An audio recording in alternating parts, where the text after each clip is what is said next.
welcome to the first Innovation Conference. We are excited for you to be part of our first innovation accelerator that will enable the health insurance market through opening the innovation platform for the Insurtech innovators. We are thrilled to announce the iHub. The health insurance sector is being shaped by two key digital disruptions, Healthtech and Insurtech. As CHI, over the last couple of years, we have been actively enabling digital transformation of the sector, with Nafis being the foundation. Today, we will discuss what's next, how do we innovate for growth, and be more proactive rather than reactive. You will hear from industrial leaders discussing the impact of digitalization within the healthcare and the insurance industry. And also, we are going to hear from our international speaker about the future for internet with Web3 and the metaverse. Listening to pitch from Healthtech and Insurtech startup from Silicon Valley, the region, and Saudi. I would like now to call Dr.Shabab Alghamdi, Secretary General of Council of Health Insurance, for the opening remarks. Please give him a round of applause.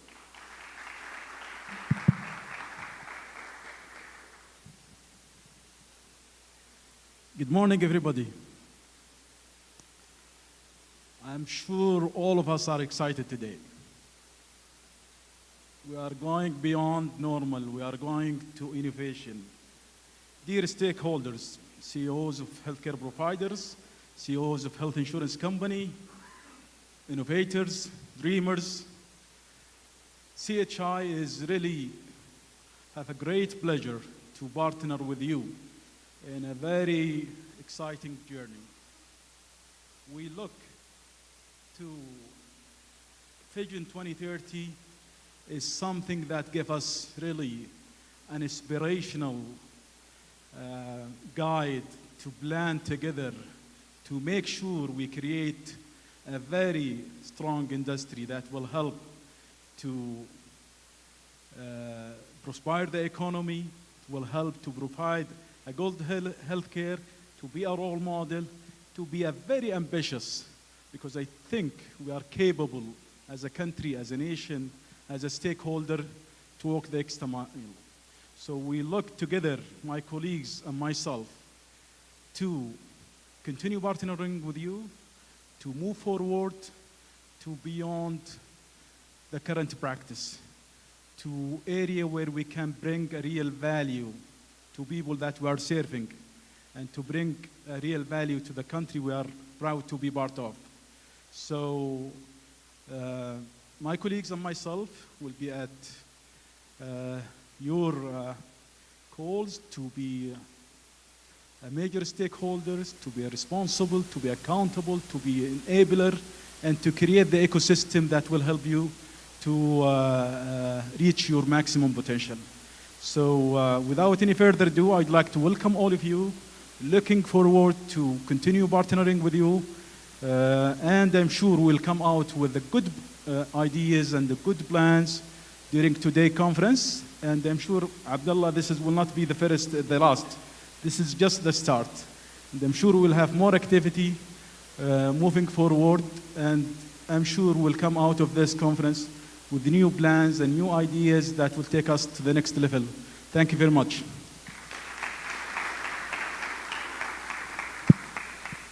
Thank you, Doctor, for your inspirational thoughts and visionary leadership. I would like to call on stage Engineer Abdullah Shargi, Chief Technology and Digital Transformation Officer at Council of Health Insurance, to officially launch iHub. Please give him a round of applause.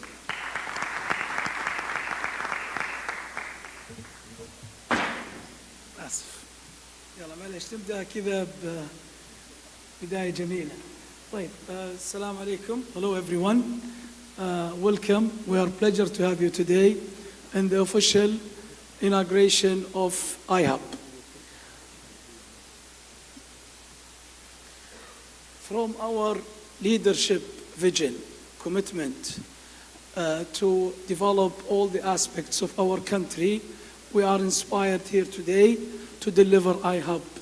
And from the inspiration of His Royal Highness, the Crown Prince, the inspiration of 2030 vision, CHI is committed through its strategy to deliver the real value to the sector, and that's why we are here.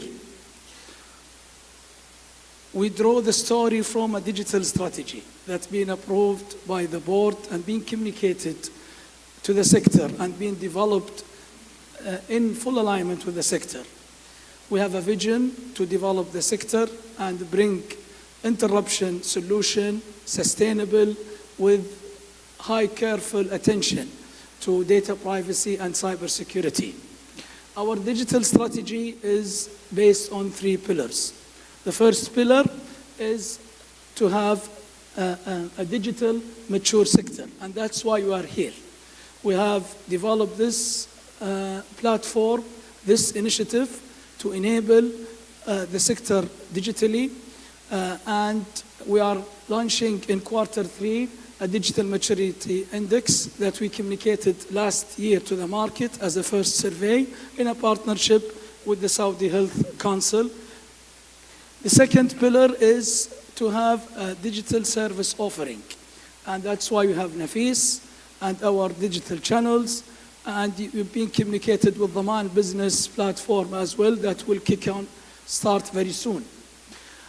The third pillar is digital savvy organization. By developing our know-how, by being a digital leader and aligning with the requirements of the government, proudly we receive the recognition of being the 4th rank in the health sector of Qiyas standardization, and 18 out of 175 entities in the government in the digital maturity. So we are developing, and the journey is every day our commitment to develop ourselves and the sector. In alignment with that, we develop a data strategy that will be the single source of truth for all our data, that will take us to data-driven insights to understand the dynamics, analyze, drive the strategy, and in order to ensure that we are in full alignment with the international best practices, data privacy, and the government requirements, there is an operational data office who is implementing every day the standardization of data privacy and putting the standards for that.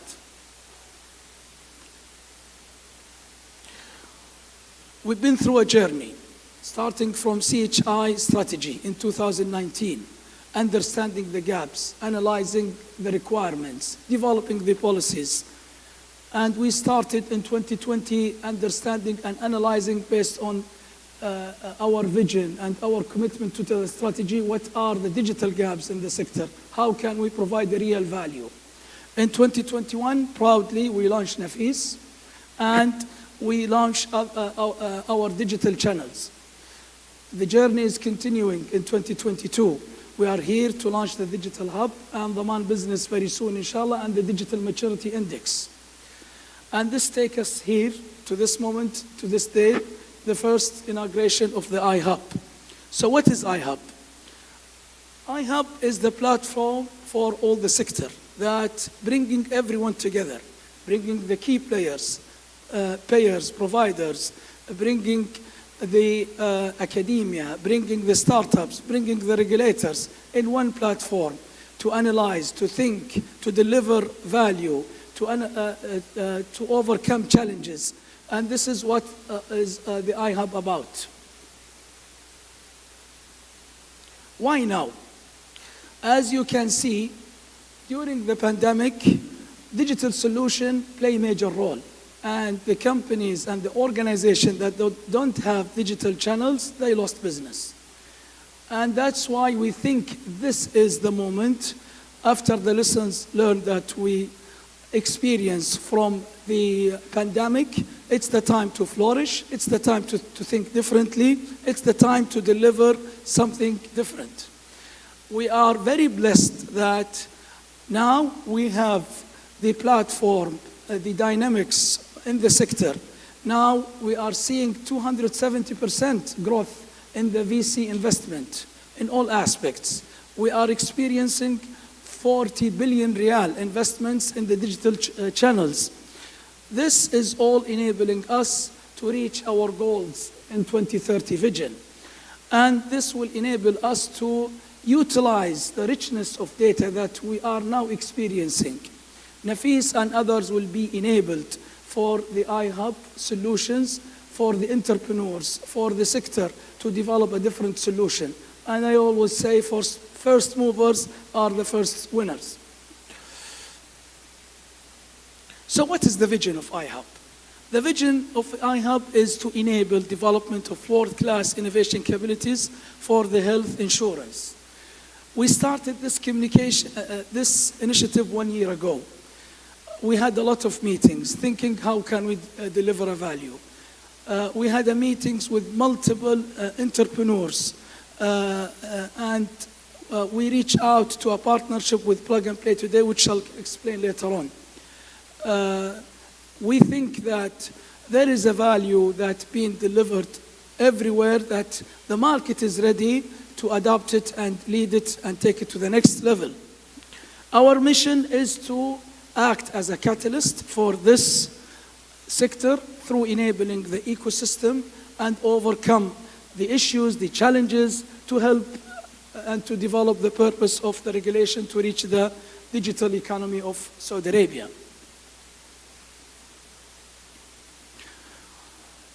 From that, we shape out our goals, starting with the value-based healthcare. This is our everyday DNA to reach to that. How can we reach to that? By creating the ecosystem, enabling development of innovative products and services, digital policies and regulations, and this will reach us to investment and opportunities that will lead us to the digital economy. iHub is being delivered in a partnership between CHI and Plug and Play. Plug and Play is a leading company in the field of entrepreneurship. They are the one who incubated Google, Dropbox, and every year they have a unicorn. And they develop an Insurtech hub in Germany. And we are planning to enable those experts to be enabled here in the Saudi market with the leadership of the payers and providers and with the opportunities that will be enabled for the startups.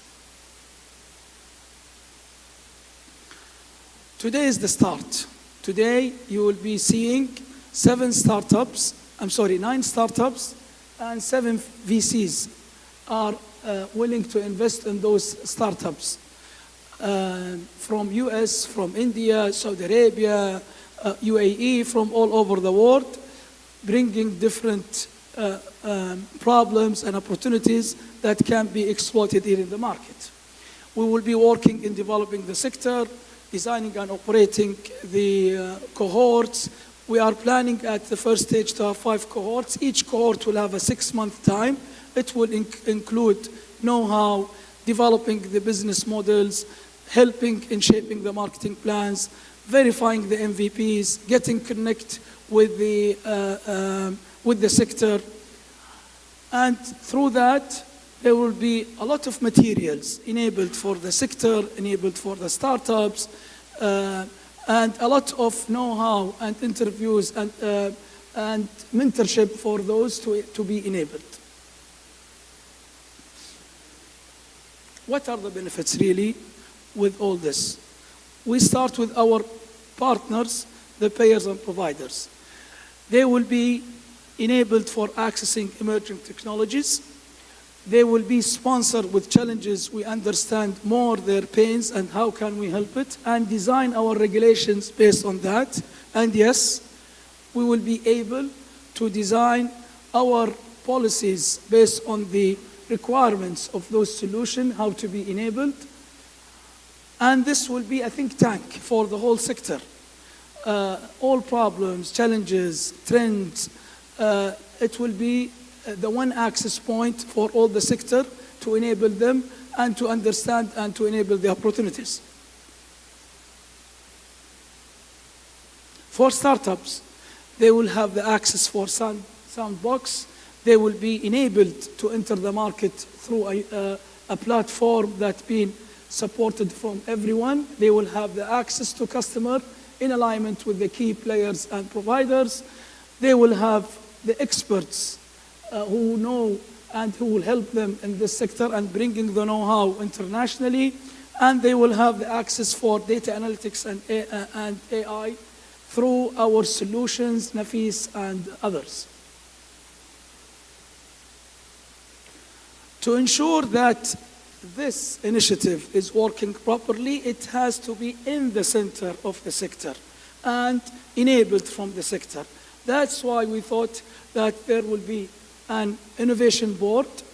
The innovation board will be led by the payers, providers, the government sector, and other and international global experts to give the sense that everyone is driving this innovation and everyone have the benefit from that.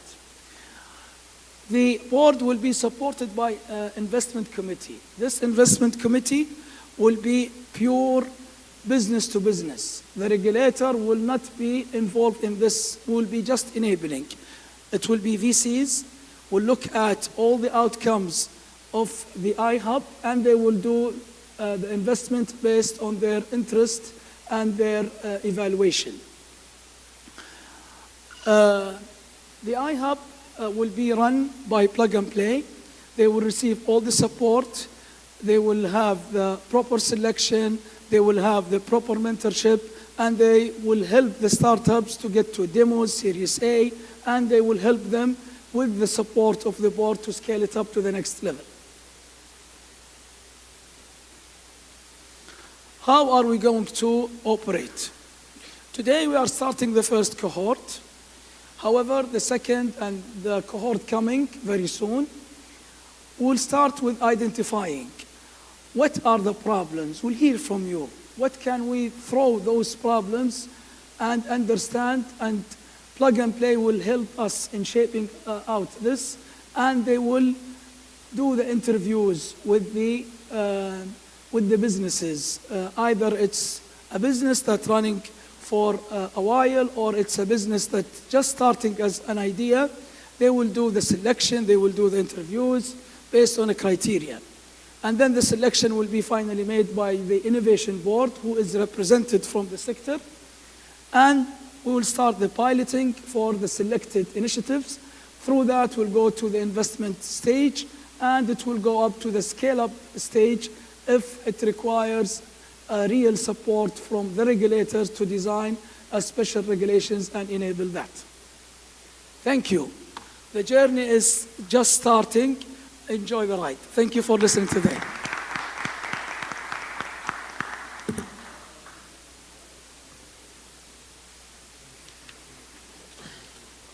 Thank you, Abdullah, for introducing the iHub. I would like now to call to introduce Dr. Louisa from Plug and Play Middle East, that will be moderating a panel on InsurTech, as well as the following speakers. Engineer Abdullah Shergi, Chief Technology and Digital Transformation Officer at CHI. Mr. Nasser Al-Hakbani, President and CEO, Dr. Salman Al-Habib Medical Group.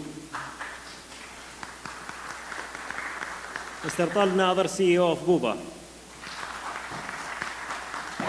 Mr. Uthman Al-Qadi, Director of Health Sector in Munshaat.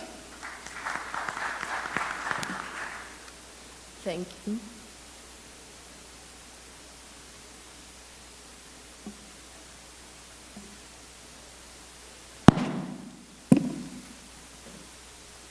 Assalamu alaikum. It's my pleasure to be here.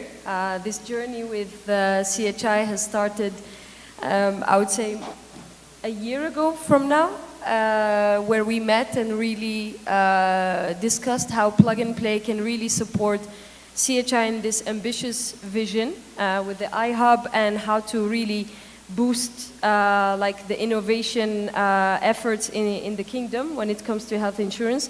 I'm very pleased to have this all-star panel with me, with different stakeholders from the whole ecosystem. So before we dive into the topic, Engineer Abdullah Al-Shargi shared the vision behind the iHub, but I want to hear from each and every one of you, and we can start maybe from Nasser, from Sulaiman Al-Habib, like tell us, and then Tal Nazir from Bupa, to tell us more about your own digital transformation journey as an organization. Please. Assalamu alaikum. First of all, I would like to thank you, the CHI, about a great initiative. We as a group, we have always planned since we start with the transformation to move for digitalization, and we moved from wave to another wave. And we're looking for the vision of the CCHI, also the vision of the 2030 of our countries. I think the data today is driving for the right decision. There is a lot of huge data. How can we utilize it? This is how we work. We investment a lot in IT. If you see our organization structure, we have our own company of IT, plus we have one vertical of our business is related to the digitalizations. We as a group, we go for this direction.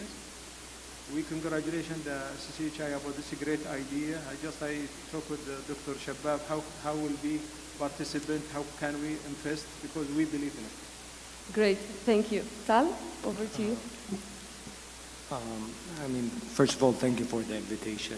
Bismillah ar-Rahman ar-Rahim. I'll probably share with you my own personal thoughts and Bupa in relation to basically our own thinking.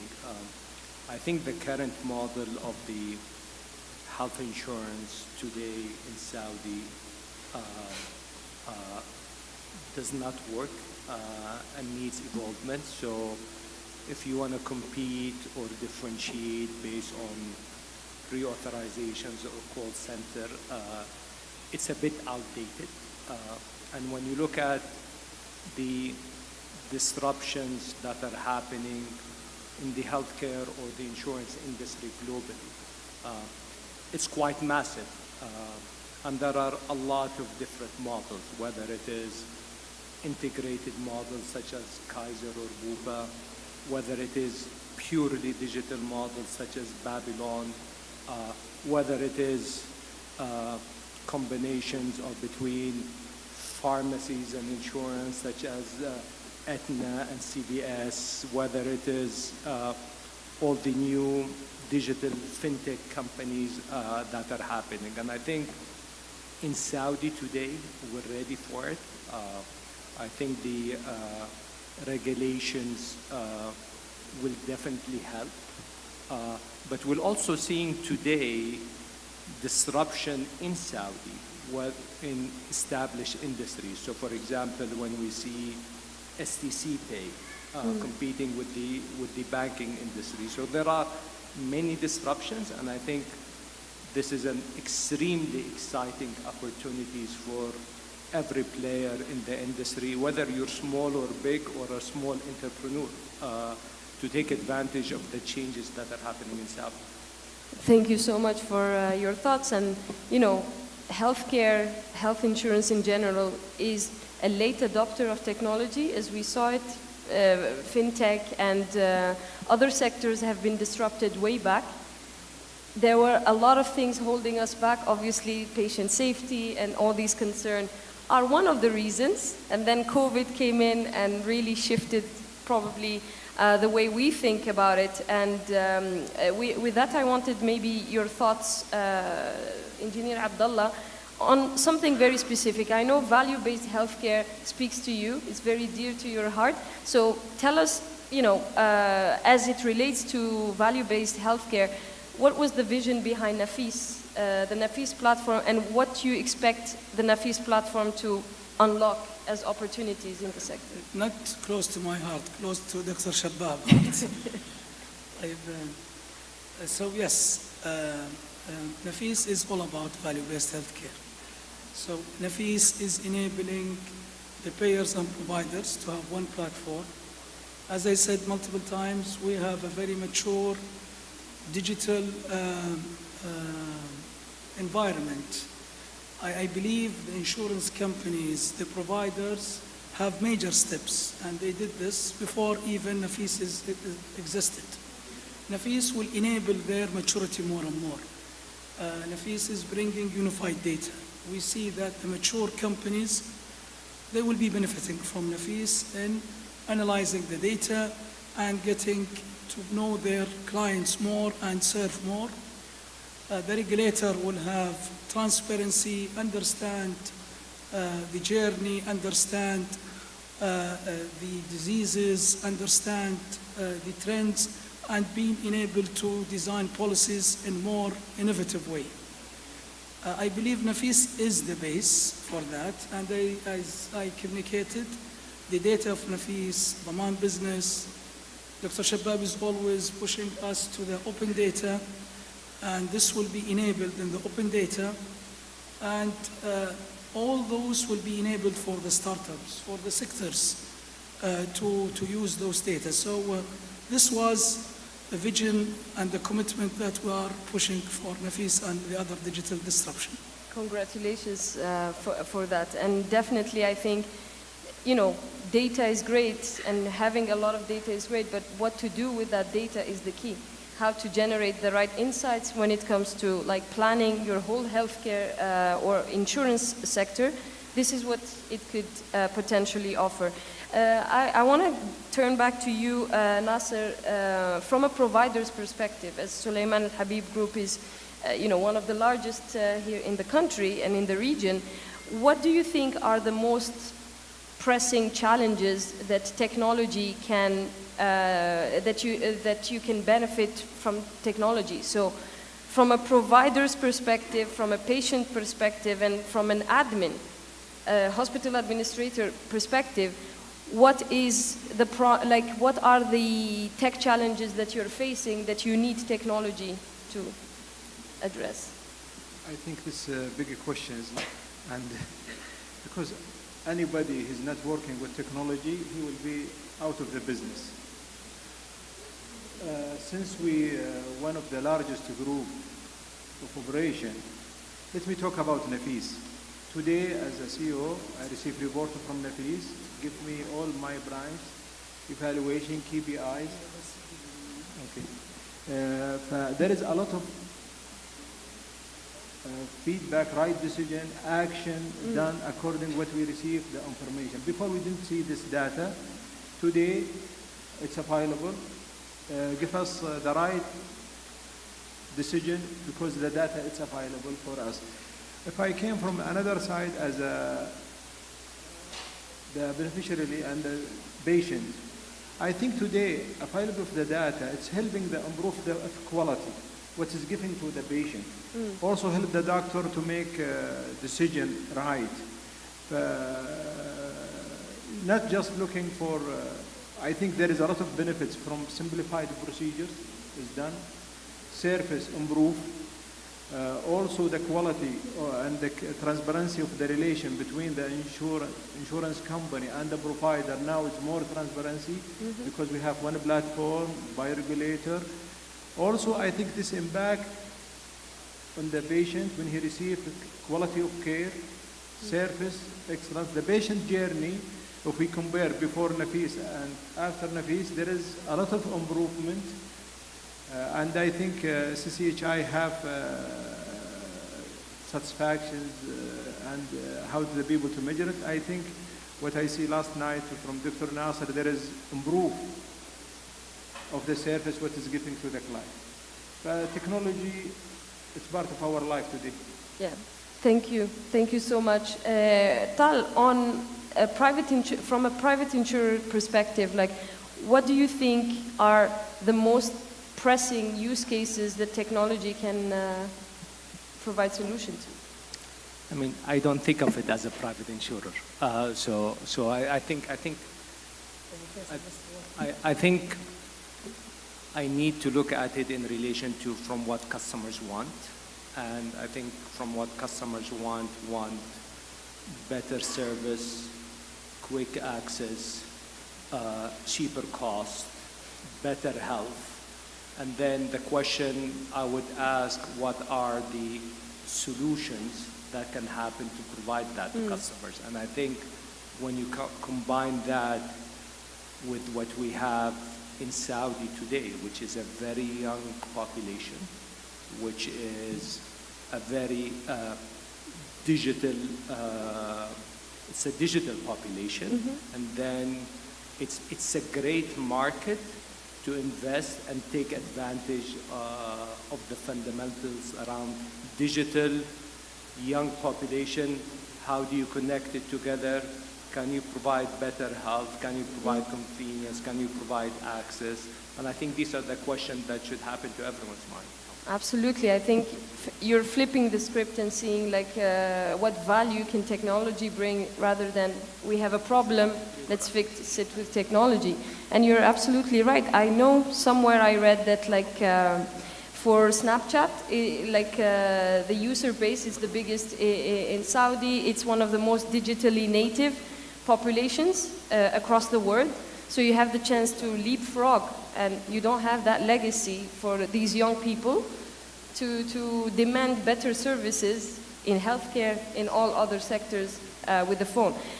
We didn't forget you. Yes. And I think companies such as ours, Al Habib, and everyone, we have to be worried, because I mean, you have to be worried about the new guys, about the newcomers, the new technologies. It's like, what will happen? I think defending our models is going to be hard. A challenge. And it's what do we need to do, and how do you need to be agile to continue to stay competitive? Absolutely. And Adnan, we didn't forget you. So you're obviously you're the director of the health section for Munsha'at. If you could tell us more, because there are many guests in the audience that maybe are tuning in from abroad. Tell us more about Munsha'at, about your mission, and specifically when it comes to the healthcare sector. Oh, thank you.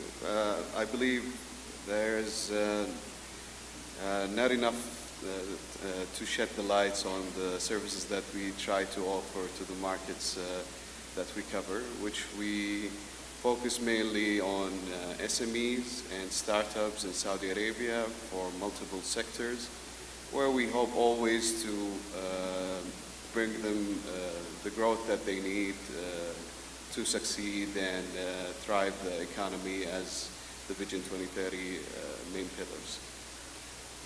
For this instantly, actually, for this accelerator, we are very happy to be cooperating with CHI. As I said, in 2030, there is one of the goals to double the number of insurance beneficiaries. And there is, to do that, it requires innovative products and benefits coverage that matches that needs.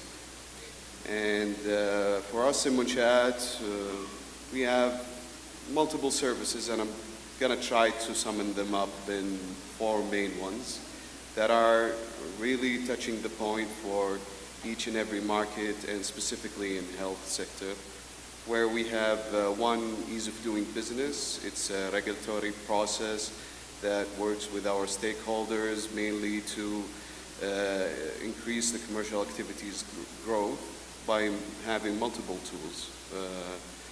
One great example would be altering the regulations with any regulatory body in the market, along with utilizing sandbox, having them available for startups for them to grow. Second service that we are very proud of is innovation centers. We have our own innovation center, which is Dhaka.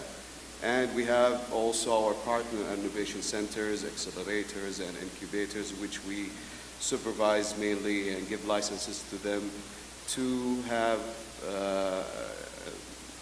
a main standard for those entities to provide the best that they can for this particular sector.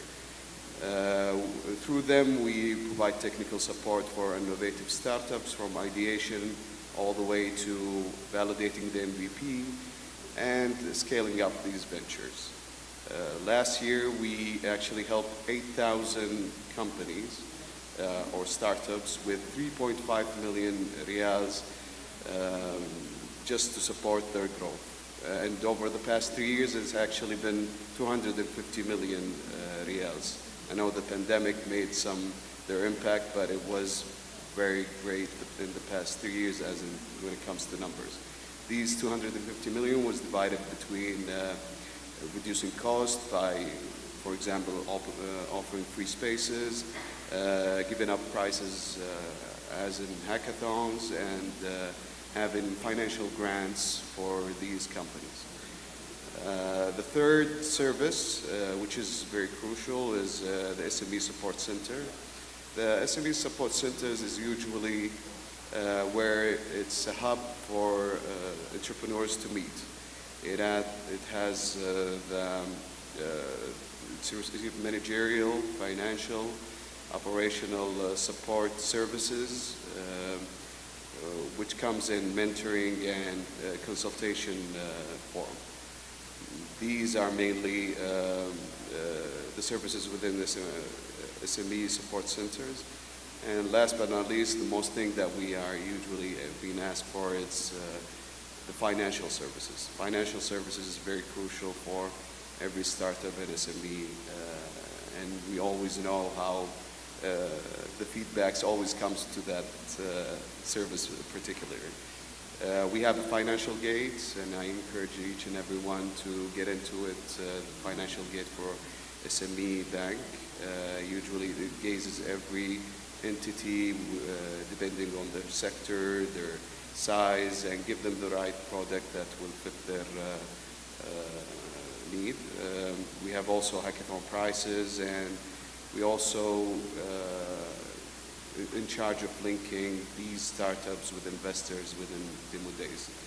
Last but not least, I know I've been talking too much on this one, but I want to announce within this event that there is something very great happening for the first time in this sector, which we are providing financial solution for the beneficiaries from this accelerator with financial grants for POCs and research and development phases, which never happened before in the sector. We work very closely with CHI, and we have our partnership that we are always trying to prosper for the benefit of the SMEs in the sector. This will, as everyone knows, will close the bridge on the SMEs' financial needs and will help them establish and grow very fast. Thank you so much. I think you're doing quite a lot, and it's been great to see how exciting the emerging entrepreneurship and startup sector here in Saudi is evolving, is literally leapfrogging, and we're excited to be part of this journey. You mentioned a few things, like from regulations, the support, obviously the financial aspect is a key aspect, not just funding, but especially what you mentioned about POC funding, because startups struggle with getting their first client or getting to their first, sale, and usually that doesn't come right away. Through a commercial agreement, they need to test. You need to pilot. Who's going to pay for it? Who's going to pay for that POC? And usually the conversation stops there because no one knows who should be paying for it. So if you're providing support for that, I think it will be very valuable. We're mentioning now startups that are a key part of this ecosystem and bringing innovation to life. What has been your experience dealing with startups, if you had any? And I will start with Tal and move to our panelists. Why do you think it's important to have startups in this field rather than traditional SMEs or big companies like Philips, GE, Cerner? I think it's getting new ideas and getting new innovations. I think it's very difficult to innovate and build it yourself. You can only do so much, and I think the way going forward is for a lot of companies is start betting and investing on those startups. That's what's happening everywhere in the world, and I think this is the time for us. I mean, in WUPA, we started our own venture capital arm, which was licensed by SAMA a year ago, and we already started investing in startups. And I think it's critical is to benefit from the great innovations or ideas from everyone, whether it is from the technology or financial returns. Absolutely. That's great to hear because, again, capital is the fuel used by startups to grow, and CVC is actually a trend that we're seeing like globally and more in the region where, you know, you dedicate some of the money to meet your strategic goals faster.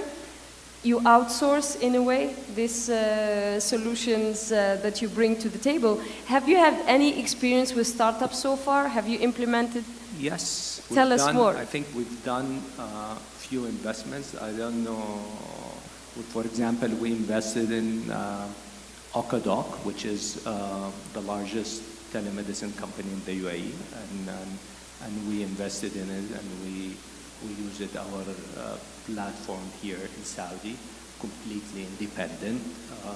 We've done a few other startups in the region, but I think the way we look at it is Saudi regionally and globally, and then identify where we believe the best opportunities are, whether it is related to our business or not, by the way. So okay. I think as long as it is, sometimes has nothing to do with health insurance, but we like the entrepreneurs, we like the management team, we might benefit from it one day.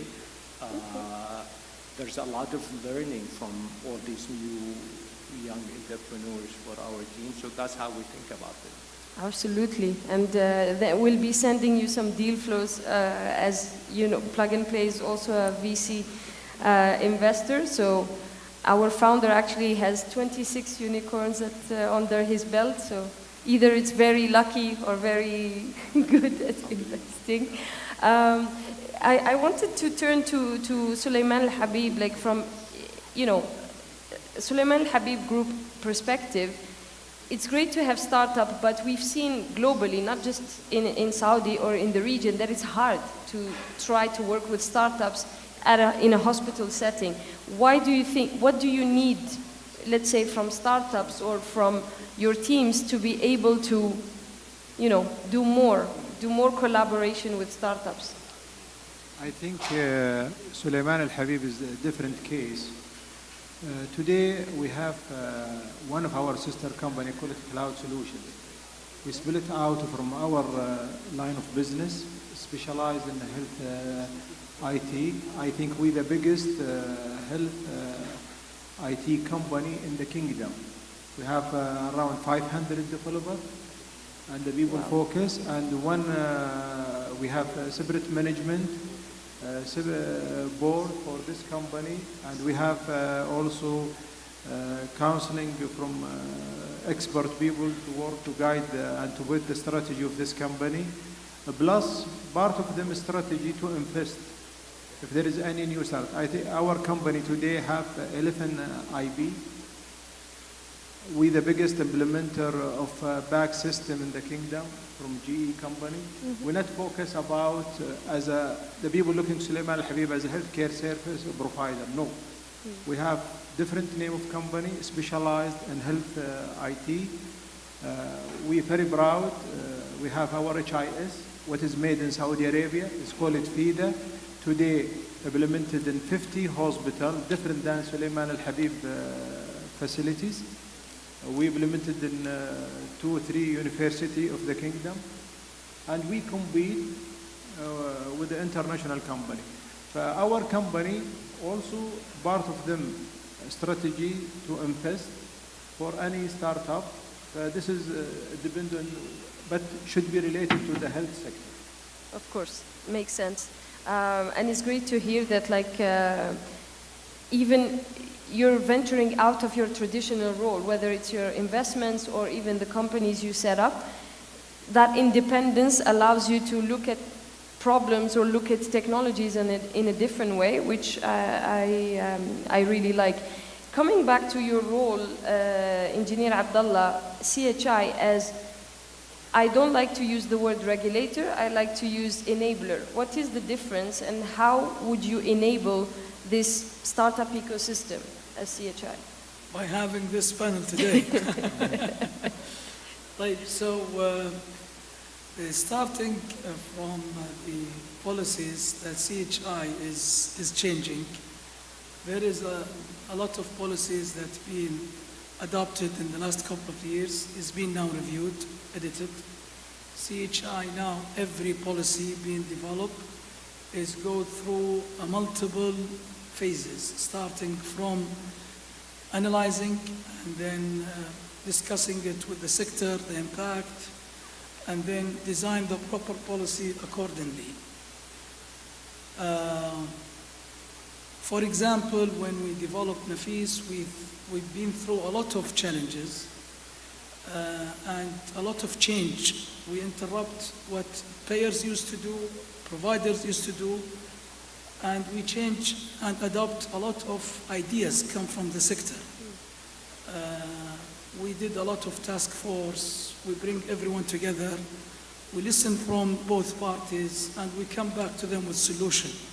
Every day I've been receiving feedback from the market. So yes, I believe we are no more enabler than when we used to be. Our decision making is more governed more than before. And we are seeing the impact. And this has been brought as a feedback and a pain from the sector. How can we develop? How can you as a regulator help us on this field? Thank you. I think it's very important, this consultative approach, bottom up, is taking the problems from the market and the stakeholders, listening in, before you introduce new policies, top down and say, here it is. Yeah, and I would like to add one more thing. Yani, the partnership that's been made with Munshaat, and we are making a lot of partnerships as well with Saudi Health Council and other government entities. And in the leadership of Dr. Shabab and the board, this is a target for us. And we are bringing strategic international partnership as well to help this. Munshaat is a partner with us in this platform. How can we support? This is our role. So I believe, yes, we are more enabling with a partnership of other government entities to enable such endeavors. And you mentioned it, it's great to see the alignment of all these different stakeholders. You're all looking at, in the same direction, which is the first step.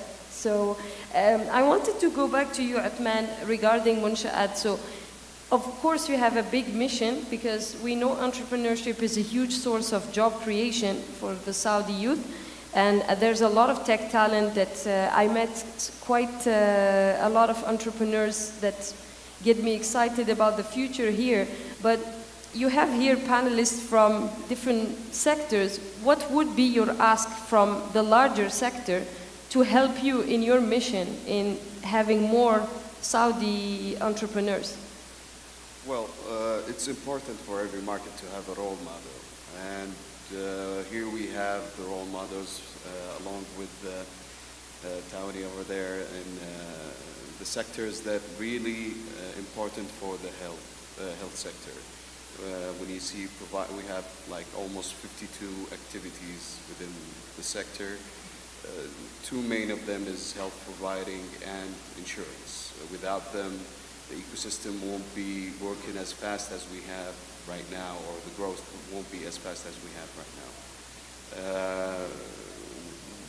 What I ask has already been implemented actually with multiple partners that we are working along with to create the services that will uplift these SMEs through having the right products that will help them through either by shared services or some services that it might be needed, something that it's very related between the health providing and insurance is RCM, revenue cycle management. I believe it's something that us and CHI trying our best to make it grow even faster for the cycle of finance of the health sector will be faster, more efficient, and help them grow faster within this sector. So mainly this is what we are trying at the moment for health sector, particularly on insurance part. Good to see it's on track. I wanted to, as we are reaching almost the end of the panel, is really from your expertise and like you're dealing with the sector day in, day out, and you have accumulated a lot of knowledge and a lot of insights. What would be your top advice for an entrepreneur today in Saudi that wants to launch a venture in insurtech or any other, like maybe Healthtech? What would be your advice to this entrepreneur? And I'll start with Tal, and then I'll move to Nasser and Engineer Abdullah. I mean, the opportunities are big, so I think take risks and identify an opportunity and go for it. I think it's also important for regulators and industry players is not to over-regulate. I think there are innovation and entrepreneurship requires flexibility in regulations. So how would that work in relation to create innovations? I think if the regulations about digital health is not yet very clear. Areas such as e-prescription, a lot of areas around that. And I think it's important to be agile, let people try, let people make mistakes in order to create that ecosystem of innovation for any investor or for any entrepreneur. Absolutely, thank you. Over to you, Nasser. I think should be any investor should be looking for the Saudi Arabia market different. Saudi Arabia market is not, some people underestimate how is now Saudi, what's going on in our country. I think we more advance some investor expectation. So anybody, he need to invest in the Saudi, he should become with new ideas and more challenge to be in, because we're not easy gate, because we have a lot of talent, we have a lot of advance more than any countries, in health also, or with any business in fact. And that's what has happened with COVID. We're very proud about what is going with our country among all the countries. When we hear the news, we more advanced any country. We're very proud about that. I think the message for any investor, there is a huge potential, but also to be in, it's not easy. You have to study and to come with a new something, okay? Because our country, I think, is more than advanced. Today, just for example, if you see Tawakkalna, within no time, you can see every day. See, I went to many countries in Europe and everywhere. Always the questions, how you control the people through one program? This is happening in Saudi Arabia. Today, all our service of government, it's available through Abshir, through many. I think Saudi Arabia, it's a huge potential, but it's not easy. Absolutely. And I think, something important is do your homework. I think there are a lot of assumptions when entering a market. I just implement it and it will run itself, it will sell itself. Like Saudi is a different market.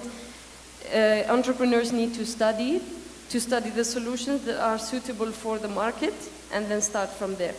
Abdullah, any advice for the startups? Wallahi, and I think this is an opportunity. I think the VCs are willing to invest. You see how Buba is looking to the market, and they started this year ago. I believe all the market players, Habib, Tauniya, and others, I think they are ready to do such investment, we will be interconnecting with everyone. I listen every day to great ideas. Be ready, work on your ideas, and we are here to support you. And be courage enough. You have all the support from the government and from the private sector as well. Thank you. One last question, and whoever wants to answer it, feel free. When do you think we will have our first Saudi unicorn? And do you think it's going to come from, which sector it will come from? Ask Tal. He is the expert. If I knew, I wouldn't be.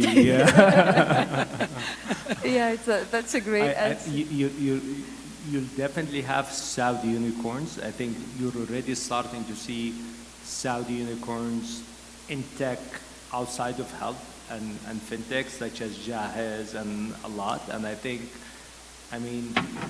would love to have more than one, and I would love us to have the opportunity to be able to invest before they become unicorns. So. Any prediction, Atman? Yeah, we have multiple unicorns, but for the next one, us in Munshaat, if I'm going to talk in their behalf, I believe that we hope that for all sectors that we have unicorns, given the services that we are trying to make them reach that. But as Dr. Tal just said, yes, we want to have them in this particular one, and we hope to know that before and have them become everyone, including me. If you hear of any good one, and the ones that are pitching here today, maybe one of them will be the future unicorn, inshallah. Wish them all the best, yeah. Yeah, I think we're approaching the end of our panel, so do we have time for questions from the audience? Okay, so I'll open the floor for questions. Don't be shy. Any questions to us or to any of the panelists, please feel free. I see, yes.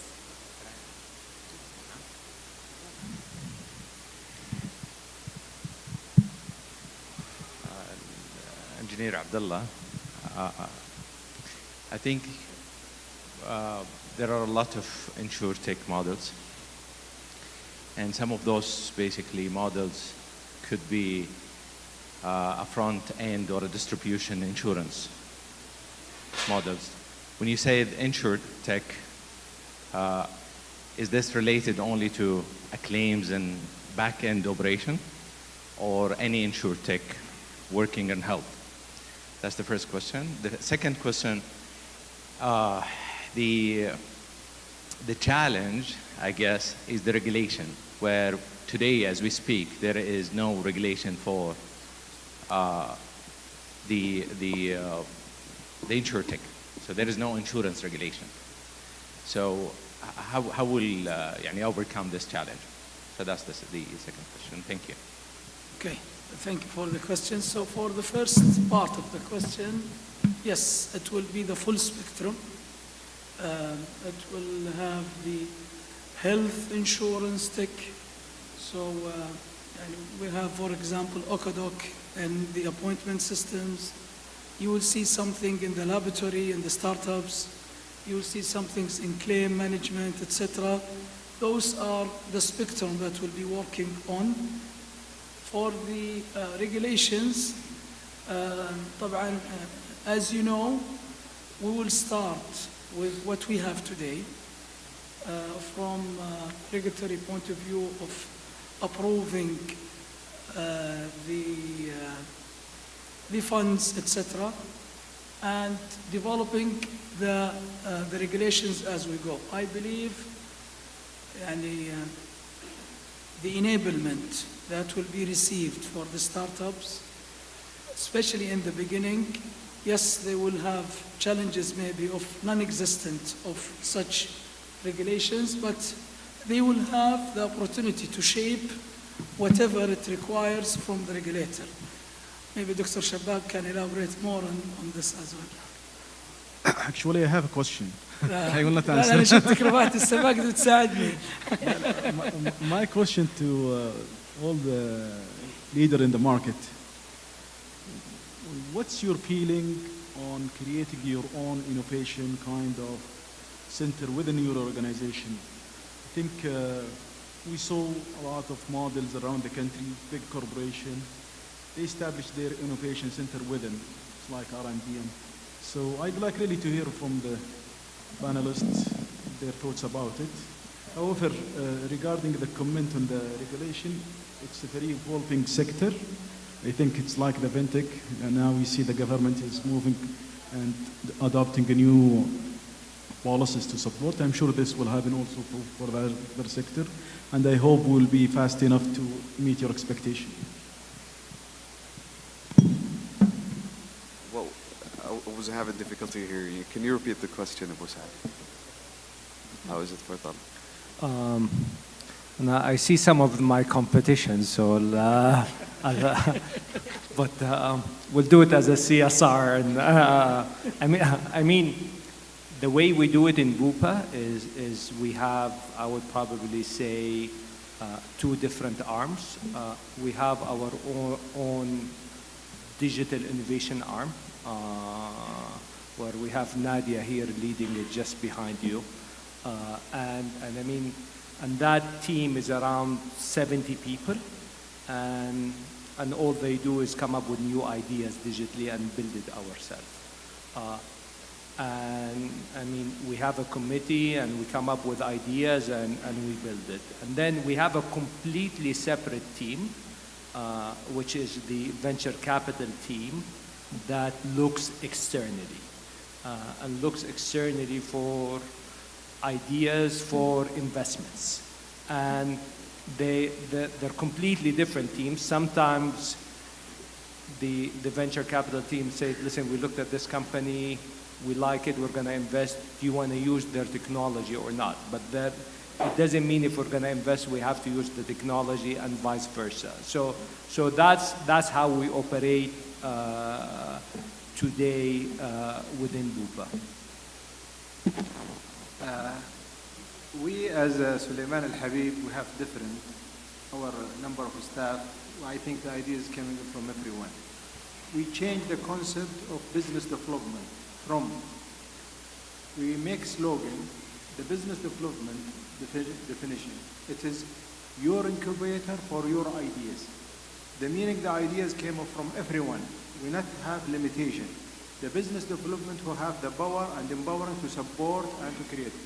We're very proud about a lot of ideas, especially we have two medical and administration. For example, in the medical, we have a lot of initiative ideas, affect and improve the quality of care what we're giving to our patient. We have NUB, for example, we call it the program of NUB, who's related to what is in the last minute for the patient from his home until the cath lab, how many we can help and we serve. Also related to the stroke program. Also, how can we have a program called Tamkeen for the patient from admission until the OR until discharge. How is the life journey? It's happened. We have a lot of comments improved from most of our doctors. How is this initiative affect? And this initiative came from some doctors, some nursing, from all our business. And the administration, we're very proud about our HR activity. Today, our HR using technology, 100%. We reach today what is called it's video assessment. Today, there is no interview through video assessment for using AI, through the technology. How can we improve? Because we have to make it fairness from the candidate and this one. There is no limitation, the ideas with group. No, we open the ground, and also we have prizes for the people who give a new idea and impact in the business. We announced last weeks about each December we have competition between all the staff, who's the winner about the new ideas, focus about quality, improve, increase the patient satisfactions, also optimization. Any ideas related to this, we welcome it from the top management. for all. Thank you. I actually had two questions. One to follow up with your initiative, because I think incentives is a key part of fostering an innovation culture from within. That's what you're doing, so that's great. I wanted to ask Tal for your investment thesis, and whether or not, then I'll come back to you, whether or not you see a future of having your own VC arm, which is like a corporate venture capital where you can invest in external technologies, like Bupa is doing. What is the stage you're looking at companies at? Right now, we're not defining it, so we're actually looking at all different stages. Okay. And we've done investments, whether literally different levels, including getting into health tech of other VCs, just to look at different companies, different technologies. So I think you have to be agile and build and learn until you find what works for you.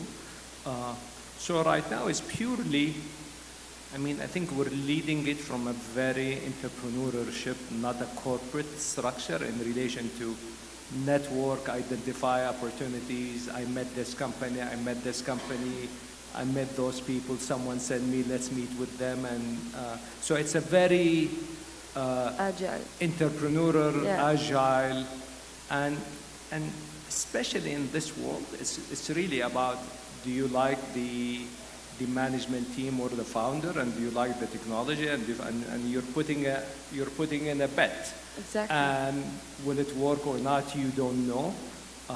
So there are a lot of risks behind it. It's how you diversify your risk, what do you feel comfortable with, and make a decision.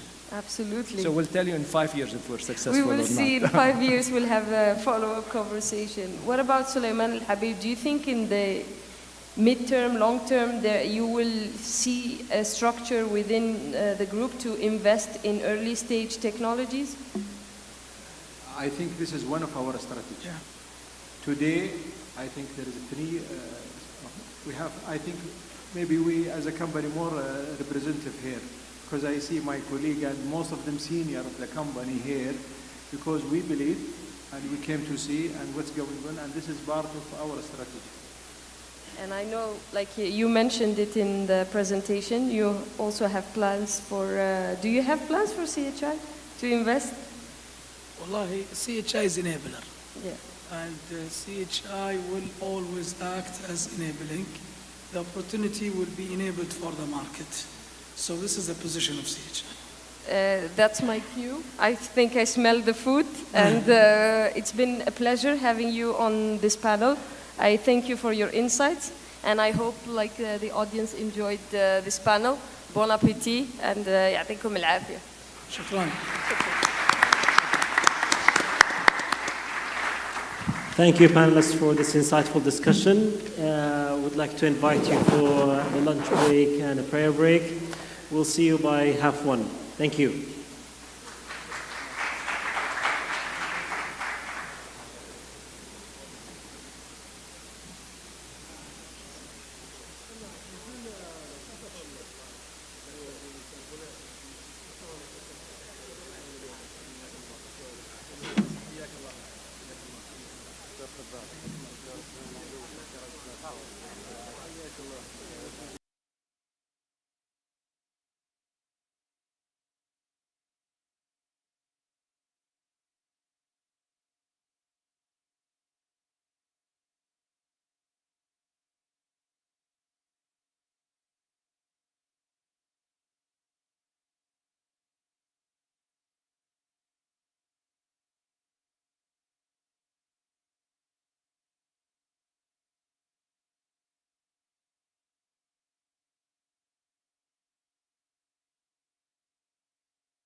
Assalamu alaikum and welcome back.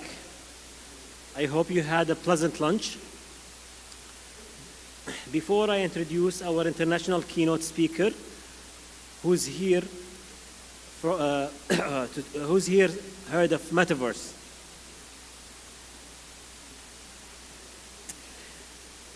That's great to know. I would like to call on stage our international keynote speaker, Mr. Husni, all the way from Stanford.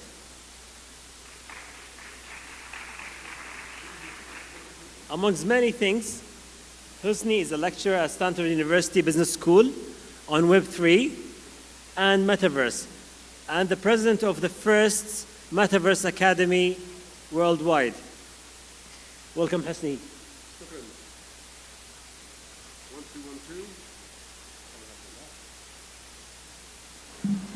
I promise you I'm in tech. I should know how these things work. How you guys doing? All right, great. I just need that clicker. Here we go. So my name is Hosni Zawali, as you probably heard. I'm a CEO of Tech Adaptica, although since January, I'm not the CEO anymore. For those who have me on LinkedIn, I'm now what they call the president. But to be honest, they could have called me anything. They just gave me a name, but I'm not in the operations anymore. My colleague, Carrie Purcell, took the role of CEO. And it's a big learning for me too, because she knows how to manage a company that is growing very fast. It's not something that I'm really good at.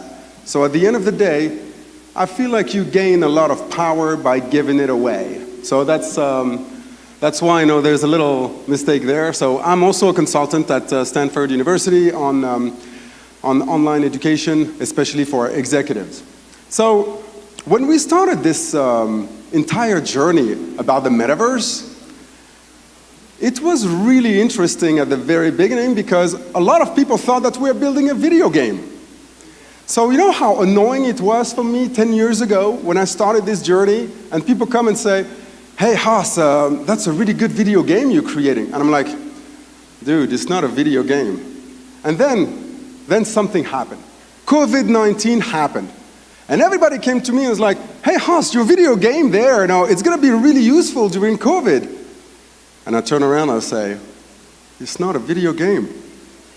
And now, after that, September 2021, Mark Zuckerberg drops the word meta on 3 billion Facebook accounts. Now it cannot be ignored anymore.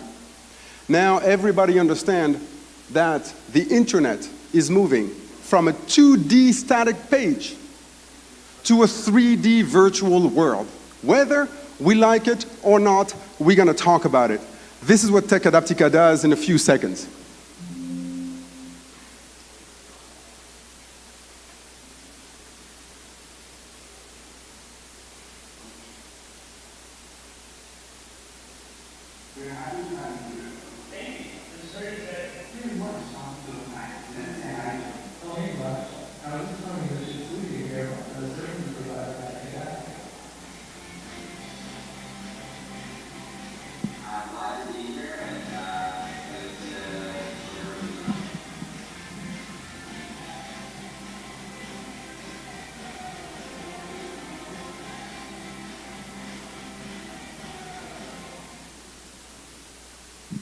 So this is basically what we created back in the days.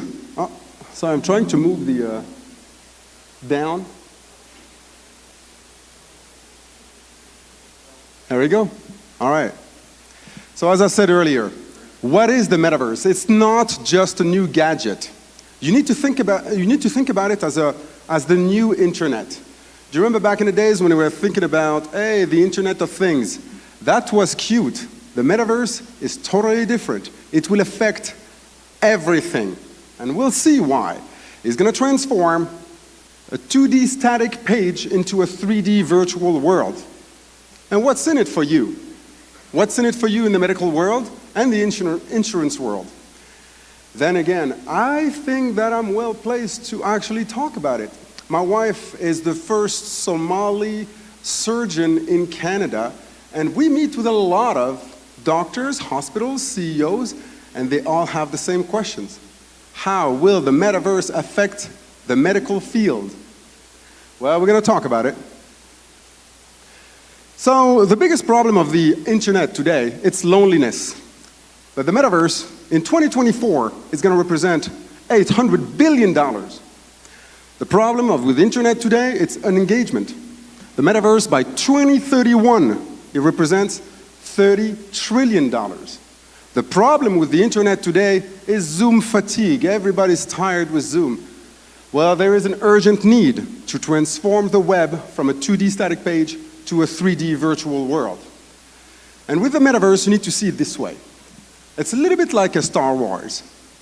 There's no halfway, you know? So do or do not. There is no try. Some people approach it, this whole metaverse thing, as, hey, I'm gonna try it out with the Oculus Rift. Yes, fine, but you need to go full on in it because it's gonna have amazing, amazing, amazing impact on economies and how people behave. Let me tell you why. And by the way, before we tell you, a little bit what's behind the science, can you please tell me here, what would be the best R&D when it comes to metaverse?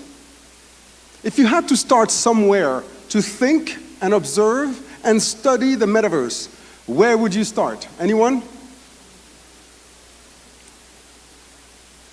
Who has kids here? Absolutely. Look at your kids. Look at your kids. Those kids, my kid, is 10 years old. In 10 years in the future, he's going to be 20. He's going to be the worker of tomorrow, along with millions of other kids. But every day, today, this is today, 200 million people interact on Fortnite. That's the beginning of the metaverse. 45 million kids on Roblox every single day. That's a very primitive metaverse, but it is a metaverse. And again, think about it. These kids are 10, 12, 13 years old. In 10 years, they will be the employees of tomorrow or the employers of tomorrow. This is where it becomes scary. Those kids are going to look at us and they're going to be, you sending an email? What are you doing? This is where the world is going. Make no mistake. And listen, I understand. I understand that it's not necessarily the easiest thing to think about when we come to the metaverse, and especially it looks like games. But I'm going to tell you a story. 1999, I tell my Tunisian mother, I tell her about online shopping. And I tell her that in the future, she can use a credit card and buy things, and those things will be shipped directly to her place. Well, she took her sandal and she threw it at me and she thought I was possessed. You know. Nevertheless, my mother now shops on Amazon. So my point is, progress rarely waits too long. It's normal that today people don't understand how the metaverse is going to unfold. But it will have huge repercussions on businesses, on employment, etc. Think about it. By 2030, 600 to 800 million people will lose their jobs because of artificial intelligence and 3D printing. I repeat, 600 to 800 million people. What are we going to do with these guys? We're going to train them to do something else. Where are we going to train them? On the metaverse. And remember, all the progress we've done until now led us to where we are.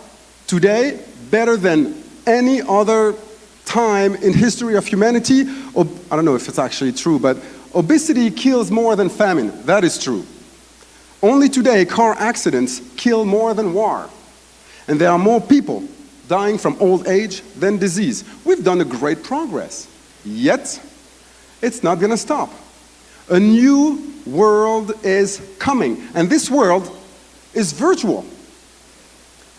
What does it mean it's virtual? It means that it's literally going to be a new world with new assets, with new insurance opportunities, with new medical opportunities, with new interactions, with new societal changes. And now I need your attention, guys, because this is where we dig deeper into the science, but this is where it becomes really fascinating. This metaverse will spark societal changes that will affect billions of people. I'm going to talk about digital identity, Obviously, you've heard about digital identity, but you heard about it on social media. That's not about it. You'll see what I'm talking about when I say digital identity. The Proteus effect, pretty mind-blowing. And the combination of biotech, infotech, and insurance tech will change everything on the metaverse. Wait and see. First of all, digital identity.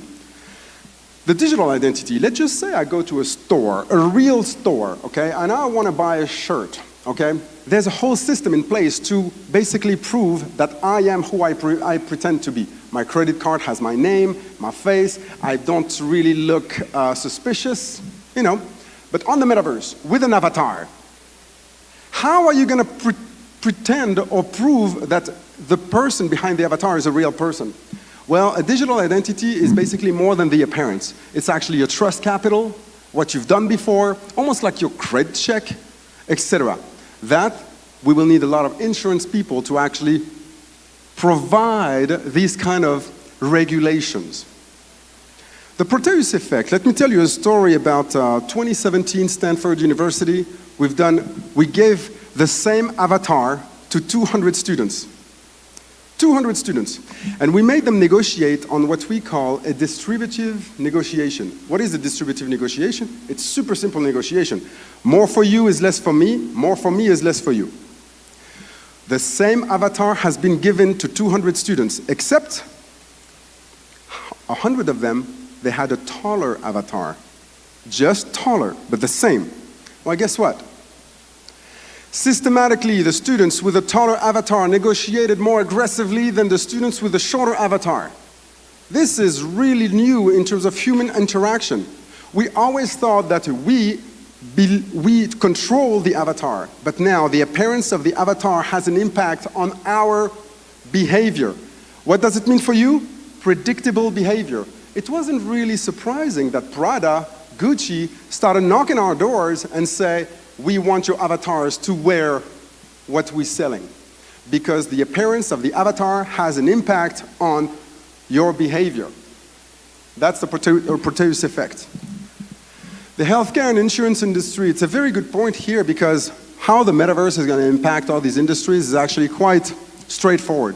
You have the physical health. I can guarantee you that a kid in Africa, in a few years, in the savannah of Africa, as long as he or she's wearing a wearable, they will have a better health care than us today.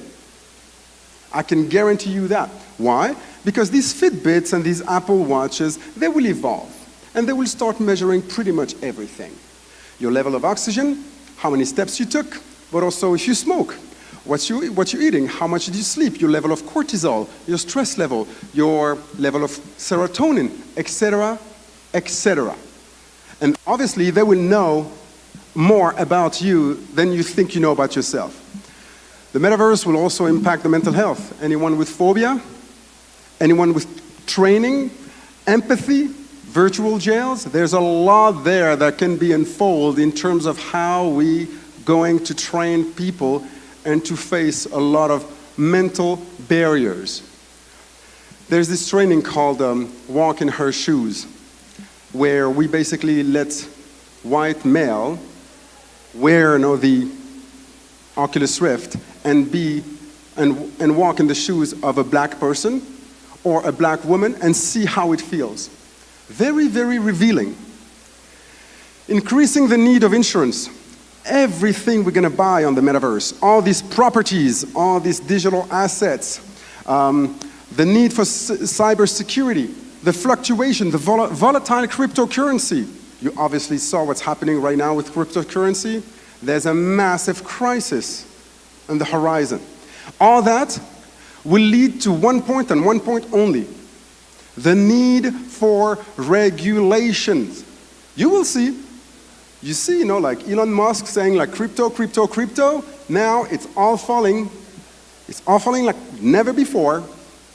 And you will see what's going to come out of this crisis. You will see Wall Street. You will see a lot of regulation companies coming up and say, we need to regulate this thing. So this is where there's a lot of opportunities for insurance companies because you need to insure that almost like it was real assets. How are we doing in time? We good? All right. Make no mistakes. There won't be one metaverse, but there will be many. Everyone or every company, big company, is going to try to create their own metaverse. Microsoft, they acquired Activision Blizzard to create the metaverse. Do you remember how much they acquired it for? They paid for one company, they paid $68 billion to acquire Activision Blizzard, it's a video game company, to build their own metaverse for enterprise. Meta, Adaptica, us, Amazon, Google, Alibaba, they're all going to try to be in this metaverse, and it's going to be a little bit of a platform war. And, there will be as many metaverses as there are, let's just say, apps today. This is a little bit of a mapping of the metaverse world today, but some of them don't even exist yet. Microsoft Mesh hasn't really given anything yet. All right, a couple of advice. Watch a trap. Don't judge the value of a metaverse by its look. Remember, Roblox, 45 million users daily, sold last March, not last March, March 2021, at $31 billion. These are kids playing. They can't even talk to each other. They just chat with each other. $31 billion, that's the GDP of Senegal. Think about it. You have obviously, like Blockbuster, what I said about Reed Hastings is, no, I don't think we have time for this story actually about Reed Hastings. But this is the first mistake not to make. Don't judge the metaverse by its look. Sometimes it looks very digitalized, let's just say, but don't really make the mistake. Think about Google as a website. The simplest website ever. One box, Google, and that's it. Yet the most efficient and powerful website in the world. Same thing with metaverse. Don't think that realism is the way to go. It doesn't have that much impact, the realism. It's more about what do you do with the metaverse in the medical field, in the insurance field. Innovation approach. Super important, guys, especially for those in the medical field. Do you guys know what this is? And this is? And this is. This here is a potato peeler. Potato peeler hasn't been created for you and me. Potato peeler has been created for people who have fine motricity issues. Someone had the empathy to look at these people who couldn't hold the knife properly to peel a potato and created a potato peeler. Now everyone uses a potato peeler. You know what this is? This is basically a cell phone, but texting. Do you think that texting, I see some of you are texting right now. Do you think that texting has been created for you and me? No. It's been created for people who can't hear properly. My point is, if you want to create the metaverse for tomorrow, you need to dig deeper into the emotional aspect of what people feel. If you design something for kids who don't know how to read, and adults with physical and mental exceptionalities, you are sure that this design and this product will spark all over. Well, this is me and my team, Hosni Zawali, and thank you so much for all your attention. And remember, I wrote that in French. This is an expression in French. We say, si tu penses que le changement est trop coûteux, essaye l'immobilisme. If you think change is too expensive, try immobilism or try not to move. And obviously, the dinosaurs have that. But I have a lot of faith in this part of the world in terms of moving the agenda forward. I saw in the past that when, especially in Saudi Arabia, when things are decided and put into motion, there's very little things that you cannot do in here. I'm very hopeful to actually see this country, but also this region, thrive in terms of innovation. I'm really happy to see Plug and Play actually in here. I know you guys really well back here. I come and visit you quite often. Plug and Play are amazing, but honestly, I'm first time in Saudi Arabia, and to be quite honest, I have a lot of faith in you guys. Reach out to me on LinkedIn if you need anything from either Silicon Valley or Canada or France. So yeah, thank you so much. Thank you, Hosni, for this insightful talk. Before you go, I have a quick question for you. I Please. think metaverse is a bit of terrifying idea for a lot of people, and the disengagement between reality and going into this virtual reality could take us to a different dimension from mental health, etc. How can we avoid that? Well, it's a very good question. A lot of people are afraid of the metaverse. And let me tell you one thing. They are right to be afraid of the metaverse. I personally, as a founder of the metaverse, of one of the metaverses, I need you to inject a little bit of regulations, values, ethics into the metaverse. Without that, we will end up in the same situation than social media. Every kid now is addicted to Instagram. Why? Because people like me, people like you, 15 years ago, we said, I don't use social media, I don't care about social media, I don't want to buy social media. And we ended up in real trouble right now. So let's not do the same mistake with the metaverse. You need to get involved, your voice needs to be heard. And the second thing is, if you're scared about the metaverse, if you don't want the metaverse, that probably means that your life is not that bad after all. But think about that little girl in Mali who is in her little village, who has no school in the radius of 10 kilometers, giving her a metaverse on her phone. It's access to a community, access to education, access to a job, access to knowledge. Changes everything. So remember, I've never seen anyone in poor countries, and I travel to Africa a lot and South America a lot, who was against the metaverse. Everybody who's against the metaverse are actually people whose real life is not that bad. And I understand you. It's totally normal. But we owe that to 40% of the planet. Thank you. Thank you, Hasni. Appreciate it. Thanks so much. We now move to the third and final segment of today's event, which are the pitch from startup founders. For this, I would like to call on stage Dr. Louisa from Plug and Play to present the next segment. Thank you, everyone. Time to wake everyone up. I hope you had some coffee, you had some good lunch. This is personally the most exciting part, at least, after the panel, we learned from the ecosystem and how, the ambition of the iHub. But right now, it's really down to business. We're going to discover technologies coming from all over the world, from Silicon Valley, from very bright minds, actually. This is the most inspiring part of my job, is to meet people like them, day in, day out, with bringing new solutions to existing problems and creating a new reality for us. So without further ado, do I need to...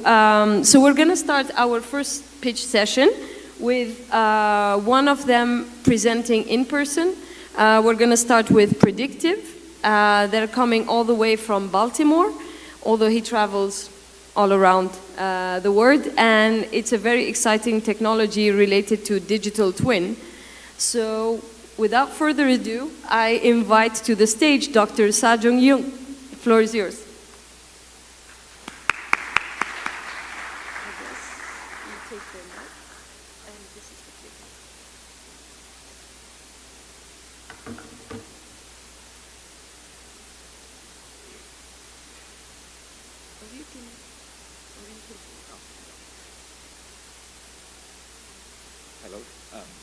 Hello. Yeah. Thank you.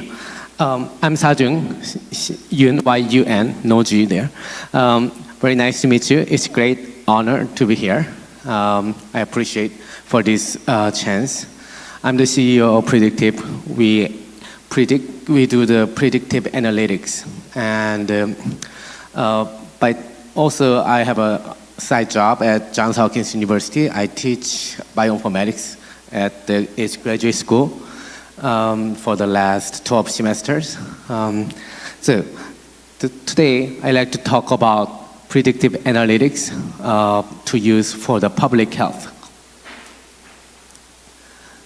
As you see here, 2009, you see that ischemic heart disease is the #1 killer.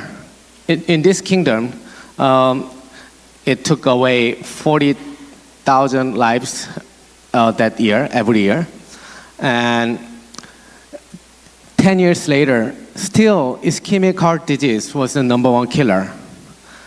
And 2029, which time did not come yet, I don't want that ischemic heart disease on top of there. Stroke too. As you see here, the pattern within the last 10 years, ischemic heart disease, stroke, chronic kidney disease, liver cirrhosis, etc. So not much has been changed. So what I'm proposing is to bring the precision medicine into the kingdom and get rid of those top 10 diseases in 2029. So the solution I like to propose is that 3 pillars. One, prevention. Before people have the onset of the diseases, let's prevent it. In order to prevent it, I think good prediction is important. Then how do we gonna predict future of the health? As you know, DNA is the blueprint for the future of the health. So DNA analytics is the one I teach at Hopkins, but we made a tool basically analyzing entire 20,000 genes, cross-referencing to 22,000 diseases, and put it into the called digital twin platform, so we can retrieve the real-time data. And that's the DNA-based digital twin. We like to provide digital twins to the people. And also, let's say if there is an acute condition, somebody fall down due to the stroke or heart attack, we want the cardiac arrest response unit is optimally placed in the location where has the most effective logistics. And also chronic condition management as well. That, for example, kidney dialysis, you need to do it very regularly. So we want that kind of public health resources located at the right place. So all this could be placed in the right place by predictive analytics. And for example, of the cardiac arrest center, what I'm proposing is that we can analyze not the current ischemic heart disease, because that's the current, but what we want to prevent is the future. We would like to analyze the DNA for the future cardiac risk, for example, LDLR receptor gene mutation for the homozygotic or some other things. And then we like to draw the map by time series analysis. 5 years from now, 10 years from now, what's the expected, predicted distribution of the population for the coronary artery disease and coronary heart attack. So that combining with the roadway accessibility and other factors, already existing factors, we can come up with the ideal locations. That's what we like to do with the CHI for this pilot. So we are interested in putting the exact location for the cardiac arrest, stroke, and Alzheimer's, utilizing the personal genomics and health record. And it's going to be location-based time series analytics. And the purpose of this is for the improved patient outcomes and increase survivals and decrease complication and saving treatment cost. So again, so this is the last slide. Again, we are visiting. So ischemic COPD is number 10th. Is currently in the kingdom. There are 10,000 people dies every year. So by changing all this to the ischemic heart disease, stroke, chronic kidney disease, pulling outside of this top 10 disease risk disease from the kingdom, we can save roughly about about 200,000 people's lives. So I think that's very significant. I'd like to talk a little bit about myself. So after getting the PhD in biomedical sciences, I went to medical school. My life mission was to save lives. That's, I think, my life mission.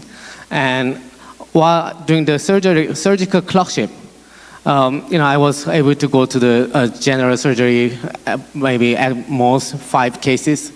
I wanted to save more lives. And I found out instead of academia writing a paper and somebody used that, I came to entrepreneurship to execute that.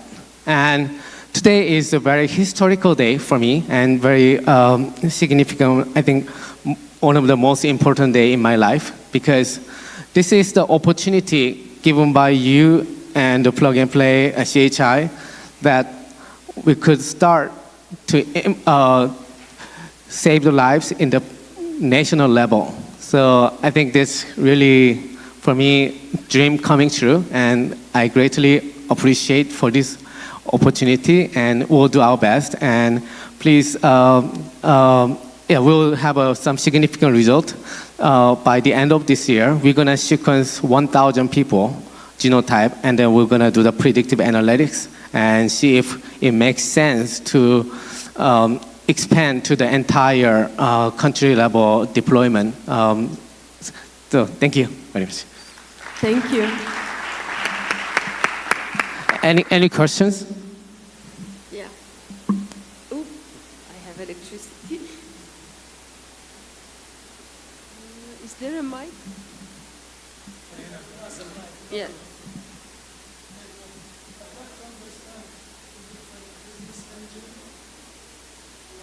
A business engine for those analytics. How does it work? What you are offering? So you mean business?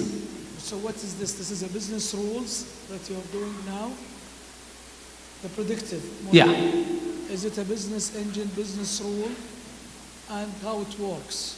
Oh, yeah. Predictive platform is the digital twins. So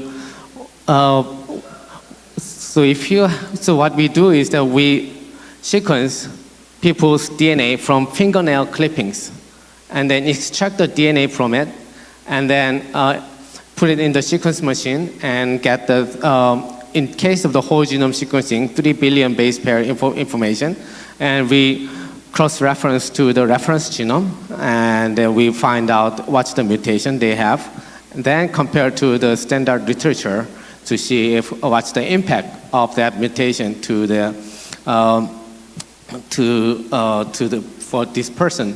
And innately, it has the capability to do very many utilities. For example, newborn screening plan. So we can come up with, when you analyze father and mother's DNA, we can come up with a customized, personalized newborn screening plan or something like that. So this DNA-based digital twin is the tool to provide the relevant genetic information in real time, because if one person gets sick, there are only 2 possibilities. They got sick because of the environment, which is virus or bacteria, or the genetics. This one provides both information in real time for the best clinical workup. And we like to use that, tie with the location and people's health data to place the most precious public health resources in the right place. Thank you, Dr. Sajung. I think, please. We're running a bit late, but please, go ahead. Quick question. Thank you for your great presentation. Question of 2 parts. One is, predictive analytics have existed in the market for years, at least 10, 15 years now, especially in some advanced systems. What is new about your idea, about your product? And 2, how can we trust the outcomes of your product? In healthcare, you have to trust these things because they're going to lead to outcomes and or bad consequences. So we want to make sure that we trust the outcomes of your product. Does it go through any procedures, any approvals, any? Yeah, great question. The first question, we use as part of the like a PCA, principal component analysis like tool. Mostly it's uniform manifold approximation projection algorithm for AI, and we validated our tool with the FDA COVID challenge.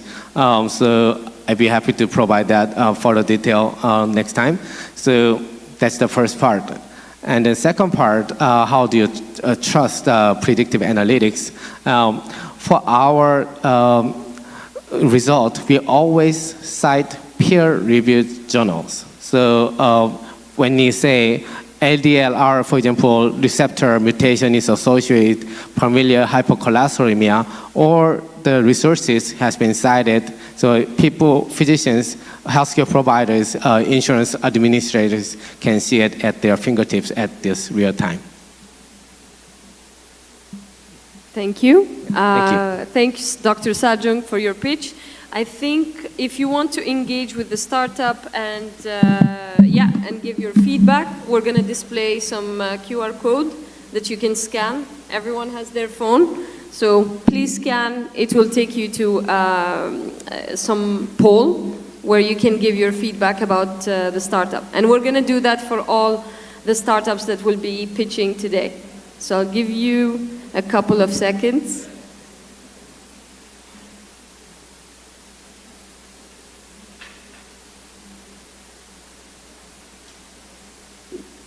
Yeah, I think we can move on to our next pitch. This is gonna be hybrid, so they will be pitching out of California.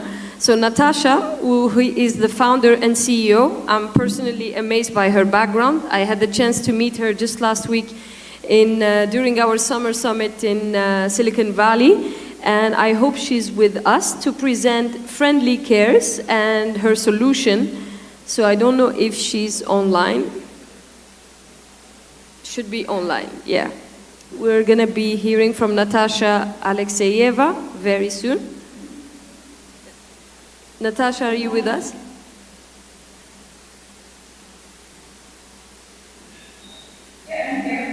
Hi. Yeah, the floor is yours. Please make sure to share your screen, and happy pitching. All right. Yeah, we can see you.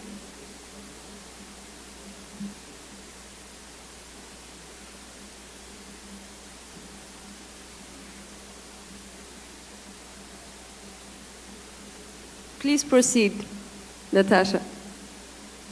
All right, great. Well, everybody, my name is Natasha Alghamdi. I am the founder and CEO of Friendly. I am joining you from San Francisco, California, United States. We are, my background is the sort of combination of artificial intelligence and health insurance. Before starting Friendly, I spent 10 years working for companies in the industry such as Epson, AWS, iHub, and Visa.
are, and our clients will confirm, is that we really become your service partner.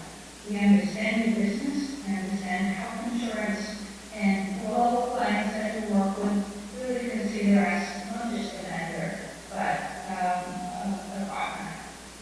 So we will work with you to learn what the use case you're solving for, and we'll offer the solution that is the most effective, not just in terms of technology, but other things such as cost and productivity.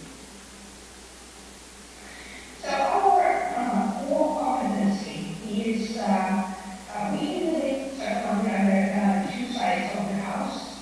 One is we call it underwriting automation, and another one is claim automation. But the core competency that enables us to expand on these use cases is what we call medical data precision database.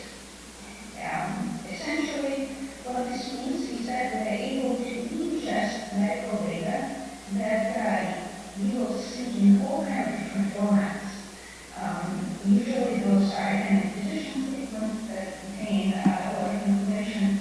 I'll show you some examples. It can be medical examination forms, other things that are not very straightforward, and very often they will be in an image, a PDF format.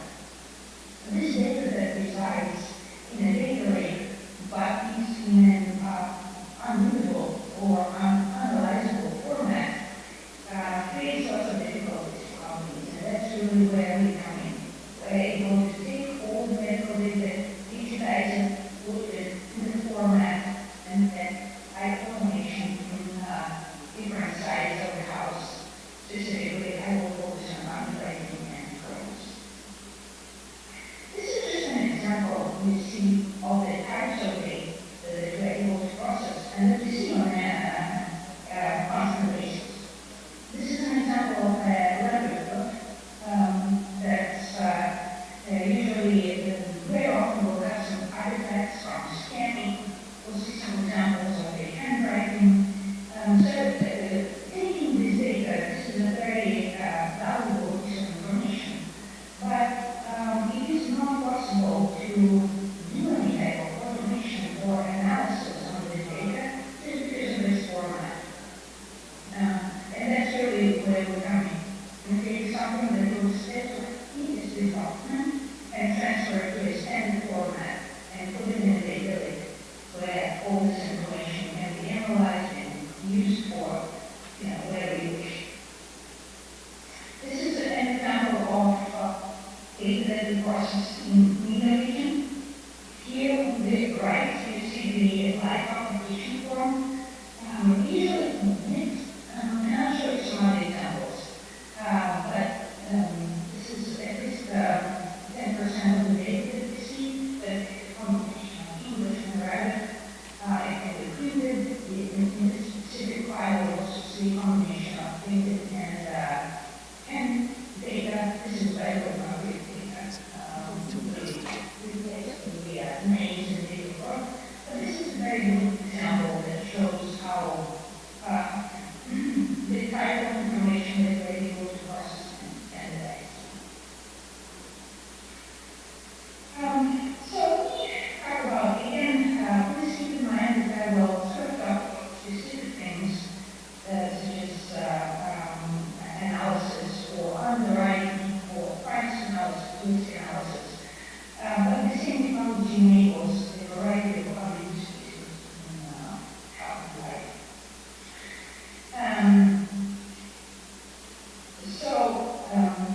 The biggest issue right now with processing health data is its variety. You are probably all familiar with the fact that you can see health application forms, questionnaires, and decision statements, all kinds of different types of documents, and to be able to analyze them accurately, they all need to be put in one and the same format. And of course, things will get complicated further if this data has any type of handwriting, which you see quite a bit coming up. So what we can do is take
Thank you, Natasha. Natasha? Excuse me? We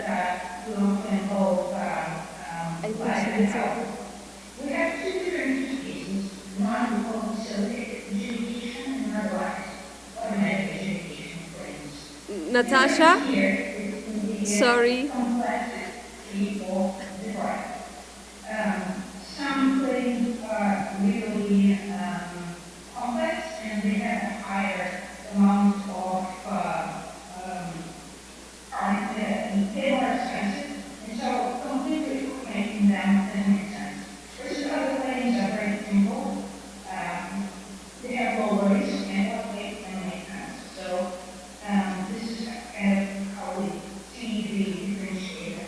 Natasha, I have to interrupt you because we're over time, unfortunately. But thank you thanks for tuning in and for staying very late or waking up very early, depending on perspective. And yeah, we'll hope to hear more about the pilots and POCs you're gonna have here in Saudi very soon. I'm gonna let the audience scan the QR code so that they share their feedback and whether or not they want to get in touch with you. Thank you so much for your time. Thank you, Natasha. And yeah, please scan the QR code. You know the drill. Just it will give you a rating system as well as whether you want to engage with the startup or even know more about their technology. I'll give you a few seconds.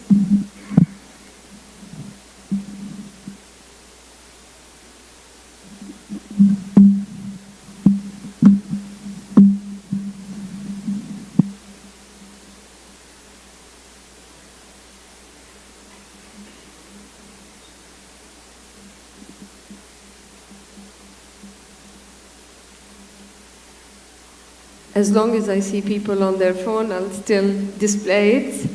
Means you're still replying. And yeah, I'm excited to also, we're gonna soon move on to the third startup called Fido with Mr. Prasan that also is tuning in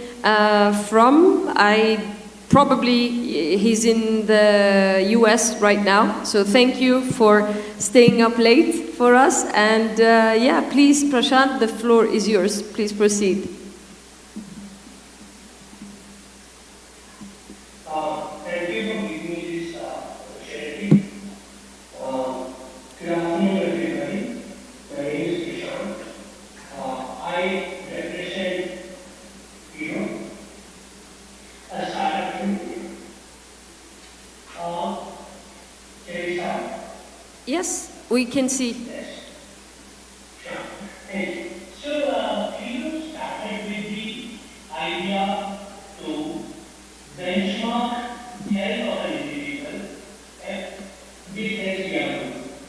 So when we say that, okay, I am healthier than you, there is no way we can find that apart from maybe a fighting between two of us. It is not going to solve the problem. How healthy are you? The question I'm answering that. I could say if I can run a marathon, I'm a healthy. Somebody would say if I can lift 100 kilos of weight on bench press at the gym, is healthy. The idea behind Fido is to bring that benchmarking between individuals to tell you how healthy are you and how can this be converted into your finances or your medical expenses. Presently, Fido to a credit score. One of the reasons why we need a benchmarking of your health or an early detection of your diseases is even in countries like US, which spends much more amount than any other country spends per capita for health or medical reasons. More than 96% of people who have early stage chronic kidney diseases are not aware. And there are multiple other reasons. Like a lot of people, even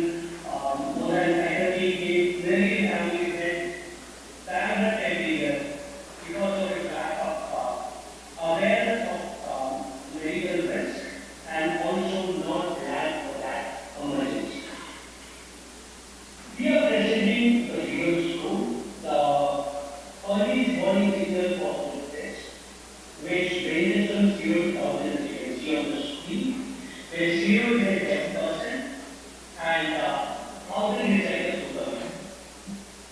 A score 600 and above is considered to be a healthy individual in his peer group. So to compute this, we use an individual's demographic habits and lifestyle data, which is around 10 questions, which is available in any health enrollment form, be it insurance or otherwise. We also talk about the risk of 6 major diseases, which are lifestyle diseases like diabetes, cardiovascular diseases, hypertension, kidney diseases, etc. And for the Indian population, we could also calculate the predicted medical expenses for our individual. To build this, we have looked around 10,000 plus medical journals and studies, applied this over 100 million global records, and spent almost 2.5 years studying this software. With a real-time accuracy of 85%. You can think about this as compared with a financial store, like a time-tuning credit store, which we use it for your loan payments. Fuel code would be used to get faster policy approval, lower premiums, and obviously lower medical expenses. And it also enables a person to do proactive actions. It has multiple value in the health ecosystem, including insurance, banks, government entities, and healthcare companies. And talk mostly about what we can do in our insurance division. We could talk about cellular underwriting system. We also have an active portfolio management, a very robust engagement platform. And we could also collect alternate data factors through our game. Obviously, these are some of the things we can go in detail once we are having one-on-one meetings. But I would like to show you a snapshot of my underwriting data and how a field code would be used in underwriting scenarios. Everything on the left comes from the insurance company or the agency. The one in the middle we have traders, field score, and the associated risk of various diseases. We can also prescribe tests based on that health risk so that you don't have to go for the full medical. On the right, we compare the average age, average expected age of this individual to the demography of his girl to see whether this is a good risk to take or not. Whereby we will be analyzing the loss ratios on a self-identities. You can also capture various items like your BMI, are you a smoker or not, what's your blood pressure, your heart rate and heart rate variability, blood oxygen levels, etc. for you. Random blood sugar and hemoglobin are also under progress, which we will launch in the next 6 months or so. We will also look into an active portfolio management, and this is something that I also want to discuss with DCHI, where this would be used by the agency in understanding various products within your market, within various insurance companies working ahead, to compare this and figure out some kind of a cost to be analyzed, some kind of a checkpoint so that the insurance is also given to the right people at the right price. While the insurance companies also look into it to make their offering right products at right premium so that the profitability is increased. This could also be used into an integrated wellness form where this is something studies have been had where a wellness program is done in a combination of the lifestyle management and your disease management would give much better returns compared to a lifestyle only wellness program which is usually happening in most of the parts of the world. So this Thank you, Prashant. I think we don't have time for the questions, but the audience will scan the QR code to maybe get in touch with you. So please, you know what to do. And thank you again for staying up late. We really appreciate it, and we wish you the best for the Saudi market and Middle East. Thank you. I look forward for questions and interactions. Thank you. Have a good day. You too. And yeah, please scan and make sure to get in touch. We will actually be sharing also the information for each of the startups of today so that you can keep in touch and explore collaboration opportunities, because that's what the iHub is about. And without further ado, we're moving to the last pitch of this first session. And I'm pleased to welcome Charlie from Vizru. Charlie, are you with us? So he's the VP of, yeah. Again, I'm not gonna make that time zone joke, but appreciate, where are you actually right now? I just got back from Africa. So I'm in San Francisco right now. Oh, wow. I literally landed a couple hours ago. So I'm so sorry that I can't be there in person, but I promise we will be there soon. And we have a local team, a local partner in Riyadh. So I look forward to this. Perfect. Thank you, Charlie. And we welcome you to Saudi Arabia and to, to deploy your solution. The floor is all yours. Tell us about Vizru. All right, thank you. I just wanted to confirm that you're able to see my screen okay? Yes. Okay, perfect. I welcome the group at CHI and also Plug and Play. I'd love to share to you a little bit about what we do today. So Vizru is the world's first zero-code platform for digitization. And what you'll see is what our clients have used us to not only automate internal processes, but they have used us to build digital products and marketplace.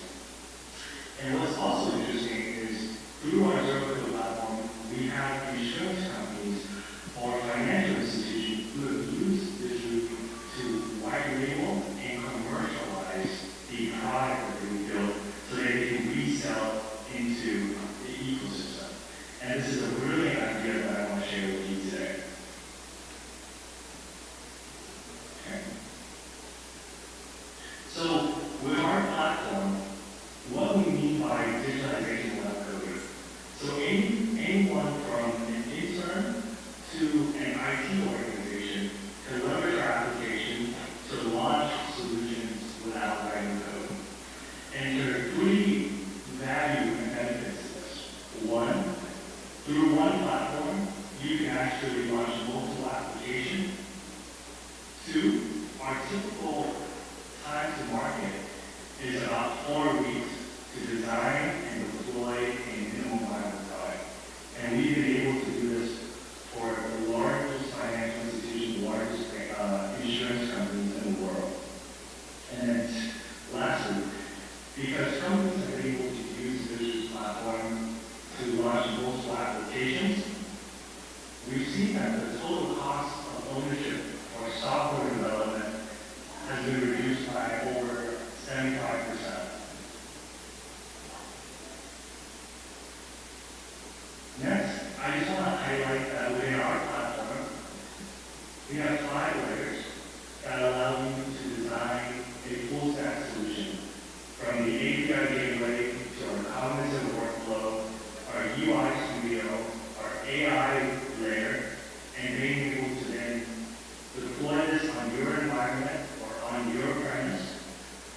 This entire strategy, how we package our solution, is completely zero code for you.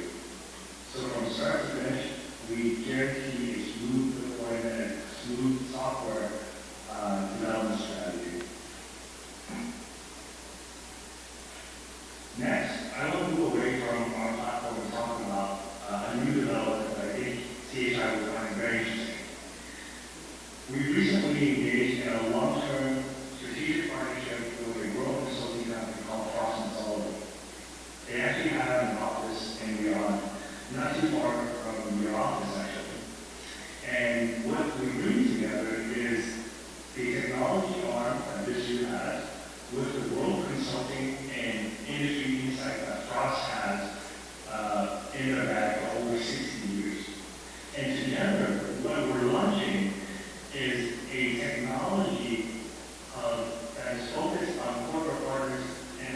to enable them to launch and deploy new solutions quickly with a reward model. So here, I want to highlight one thing. This is different from the hub that Plug and Play brings to the table. Plug and Play brings together startups, ecosystem.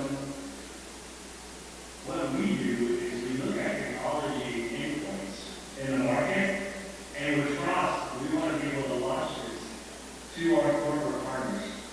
And in doing so, we want to be able to offer a couple of different things. One, we want to be able to offer a cashback for all the innovation projects that you run through the platform. So 10 to 18% of that you will get back in rewards or in cashback to use within our ecosystem. Two, we also give you access to solution endpoints, whether those are AI models, OCR tools, or even applications that we built internally so that you can deploy. Then, Frost offers think-tank innovation consulting so that when you build an idea or when you launch a product, you can scale this out. And then the last thing I want to talk about is exclusive ownership and access to your intellectual property that you build on our platform. And also, we provide an umbrella SLA of all the solutions that you build through our products and our platform for CHI as well. So again, the hub is completely driven remotely. It's an NFT based. You will have access to different locations because Frost is in 35 different countries. We will also offer rebates and cashback for projects that you deploy in our solution. And lastly, on a high level, we want to focus on value, experience, and reward through our cross-industry relationship. You can deploy a full-stack solution that has an umbrella SLA. We will give you access to local presence and resources to help you build these solutions. And then lastly, anything that you build, you will get a reward of 10 to 18% credit back across your ecosystem through this solution that Visual Cross is bringing together. So that's it. I want to wrap up our presentation by saying it's a pleasure. I look forward to engaging with the team, and really, we can build, and the sky is the limit here. Thank you. Thank you, Charlie. Your presentation was awesome. We'll let the audience scan the QR code to see if they can get in touch with you, evaluate your pitch, which I think is a 5-star, I would give it. And yeah, I'll hope to see you soon here in Saudi. I look forward to that as well. And I want to leave you with that one last thing is that we will have a local team to support CHI in Saudi. So I think, as we look at this engagement, I'm extremely excited, and we understand that we will have to bring a mixture of international support, but also local support as well. So thank you all. I appreciate your time. Thank you again, Charlie. And yeah, with that, we conclude our first pitch session of the day. Time to refuel, get some coffee. We have 10 minutes. Please make sure you are back here in 10 minutes so that we have exciting startups from the region pitching their solutions to you. So please enjoy your coffee and see you in 10.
So we've invented a concept called RCM 2.0, whereby healthcare providers don't have to do claim management anymore.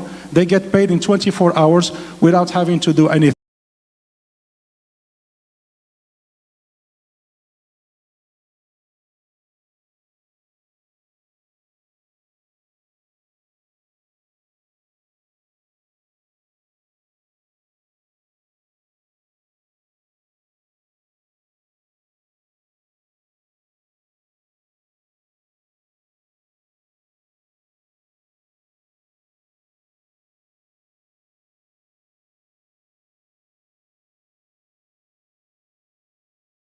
Capital, among other things.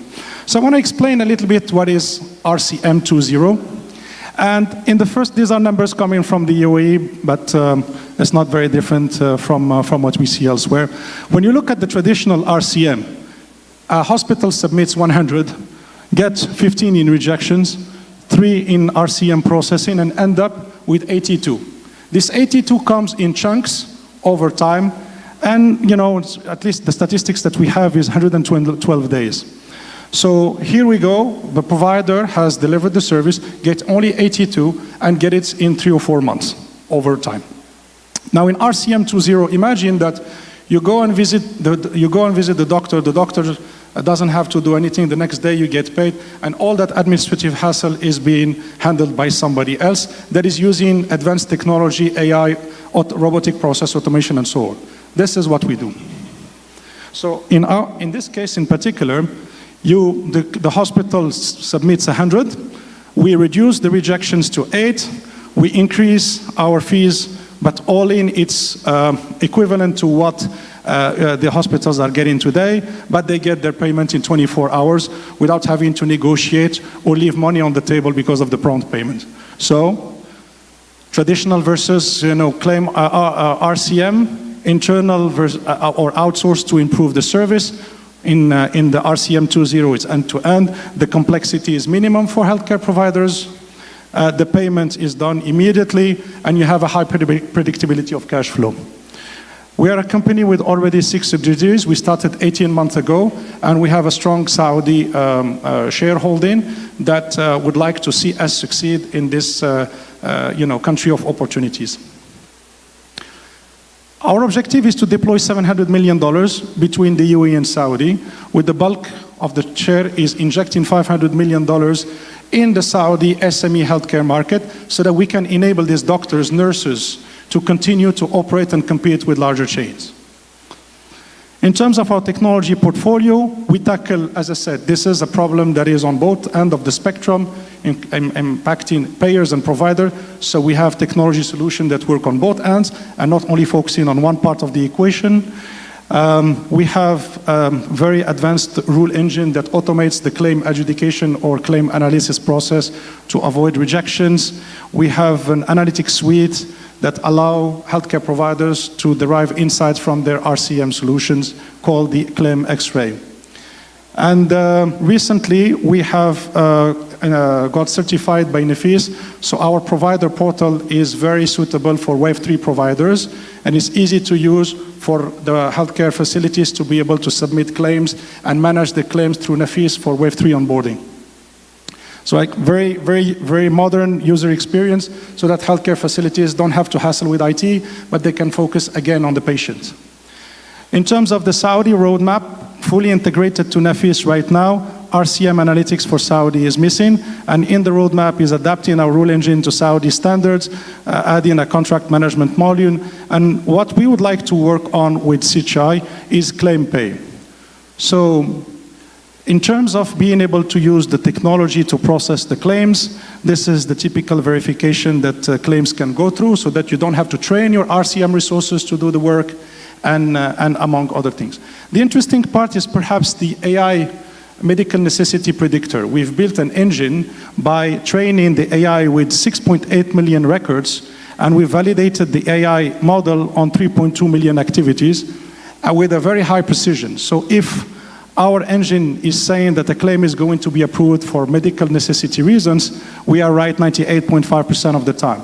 And if we say that a claim is going to be rejected for medical necessity reasons, at least if there is logic, it says it's 83.4% of the time. So how are we going to help healthcare facilities get paid on time? We do this with a lot of data. At the core of what we do is AI and data. So we have 47 million medical activities in our database, 15 million medical claims, 3 million electronic prescription for 350 facilities. That data is being analyzed and make predictive model into when the insurance companies are going to pay, what they're going to pay, and so on and so forth. We have deployed so far in the UAE $2.6 million, and we intend to deploy another $10 million by the end of December. This is our predictive capabilities. In yellow, you see the payment predictions from insurance companies, and in purple, you see that we've been ahead of schedule and have been able to predict when the insurance companies are going to pay what kind of claims. Sales process is fairly simple for healthcare facilities. We do a presentation, consultation, a proposal is sent automatically, and then documentation is done, and then the money is dispersed the moment the documentation is done, and facilities can carry on with using our cash flow on a regular basis. So you will tell me, but we have in Saudi insurance prompt payment.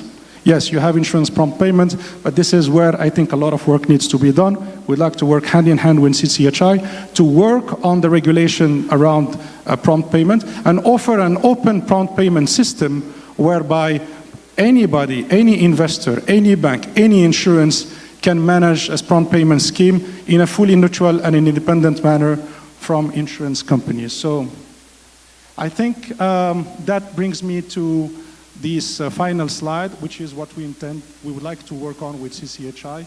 Today, Nafis is a great enabler for digitalization. We would like to add payment flows on top of Nafis so that we have a comprehensive platform where clinical data, claim data, and money flow are all into one platform. Thank you very much. And if you have any questions, please let me know.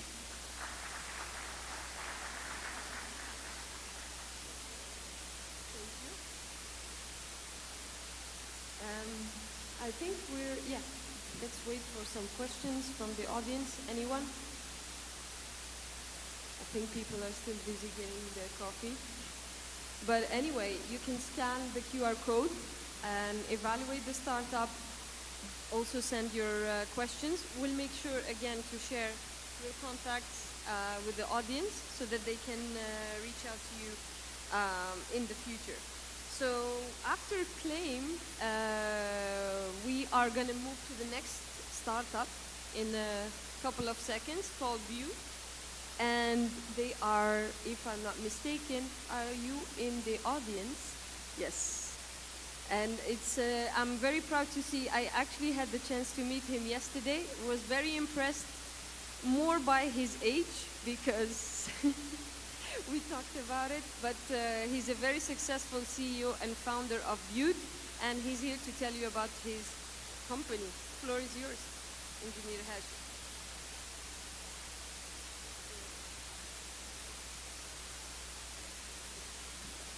Assalamu alaikum. I'm Engineer Hashim Al-Kalban. I'm CEO of Boet, technical company. We are ACC, accreditation made simple. So our accreditation is difficult.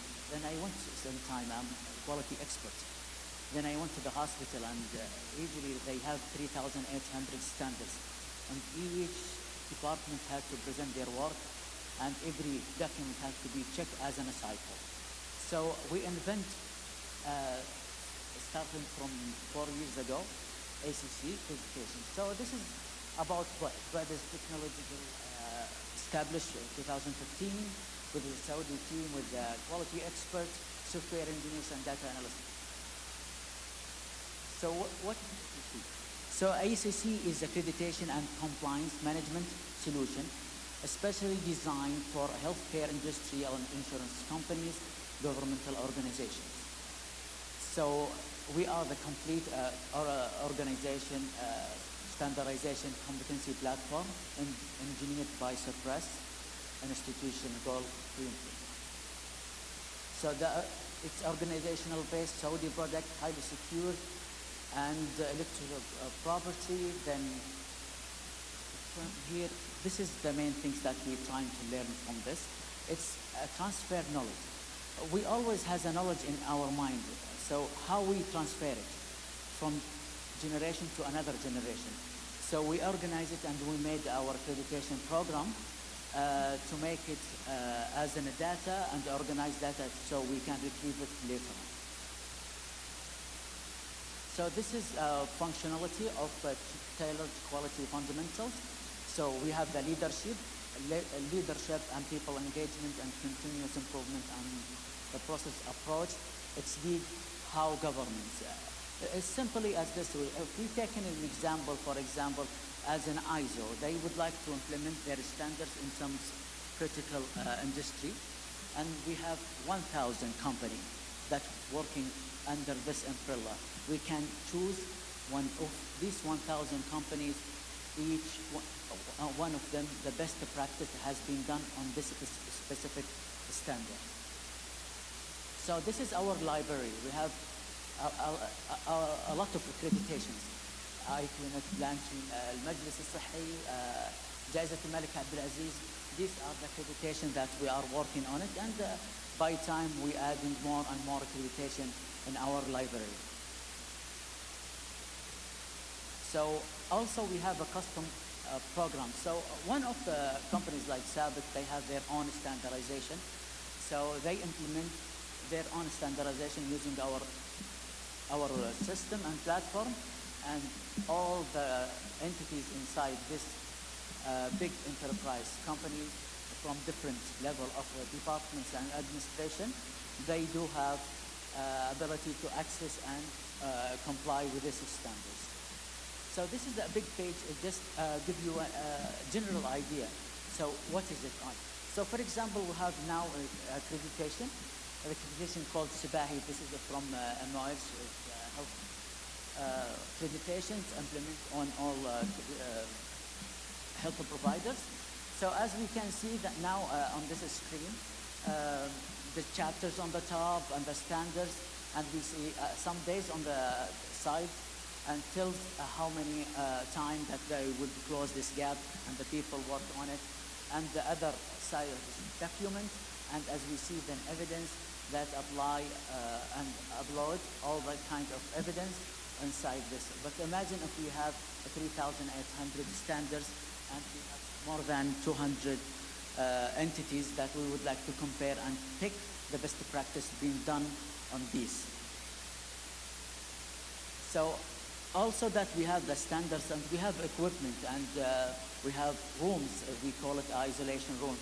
And it has a cycle of checking, and it has to add some medication on it to be clear for the patient. And so we don't need anymore any kind of trolleys and a lot of box and specification on this. So we can add any kind of equipment. It has need a cycle of checking.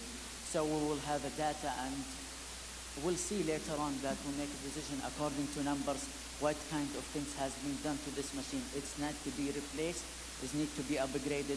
Is it good, or is the people who's checking it has the problem, not the equipment itself?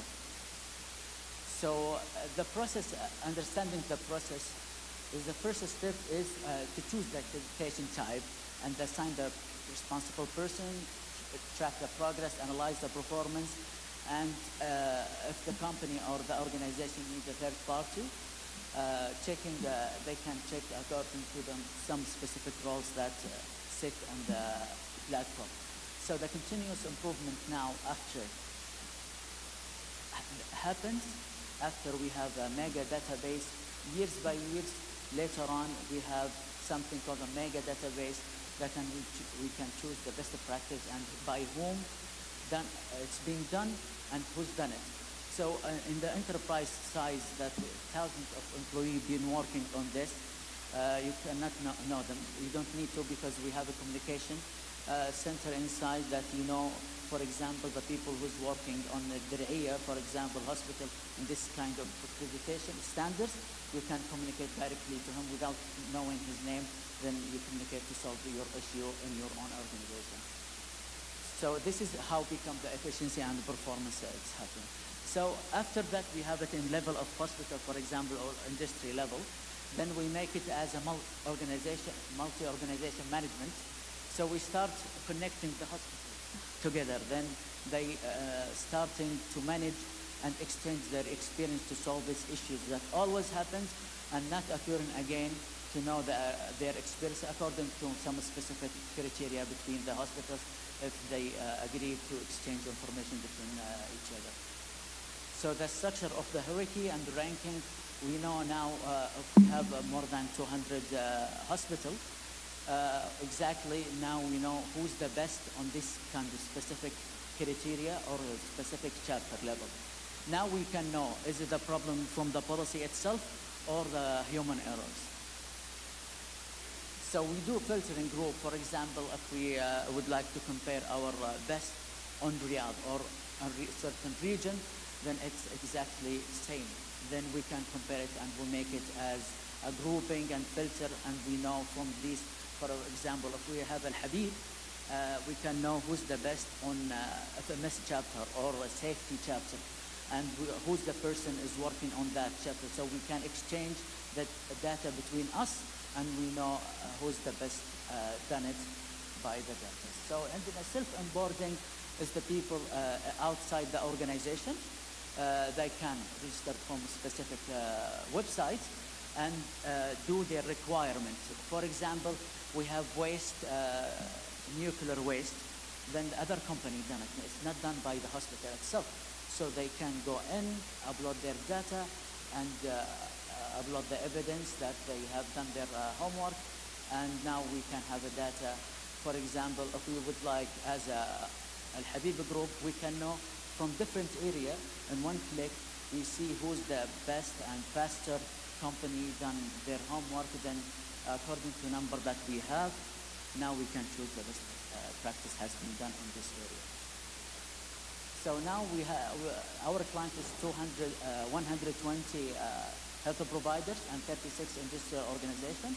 Inshallah, we're trying to expand it more and more by time and to simplify the standards because, as you know, the standards has become now, it will be done in everywhere.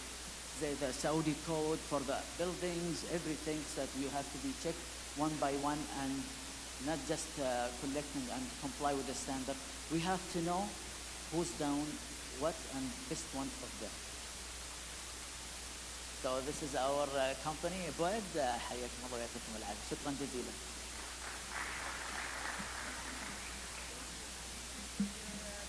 And yeah, just in time for our next guest that is from Karas.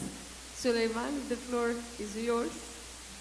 I'm very excited about this one personally because it's you will see. I don't want to spoil the surprise.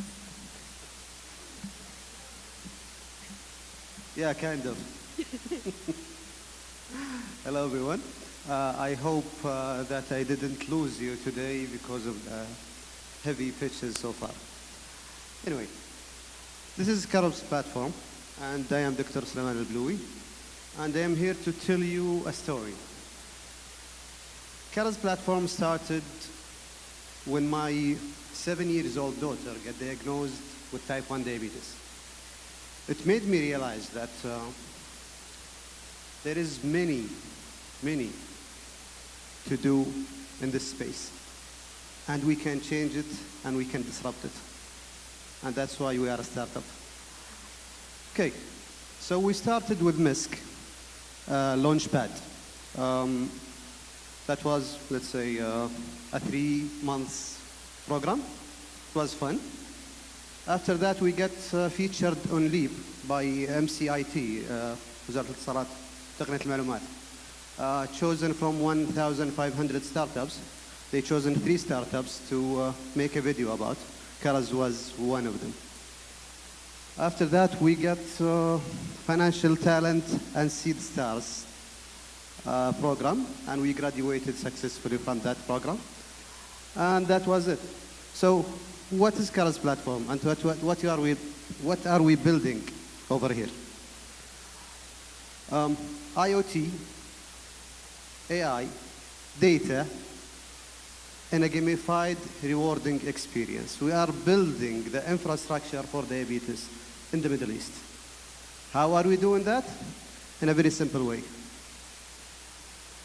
I found out when my daughter got diagnosed that the healthcare system is broken and it needs some support.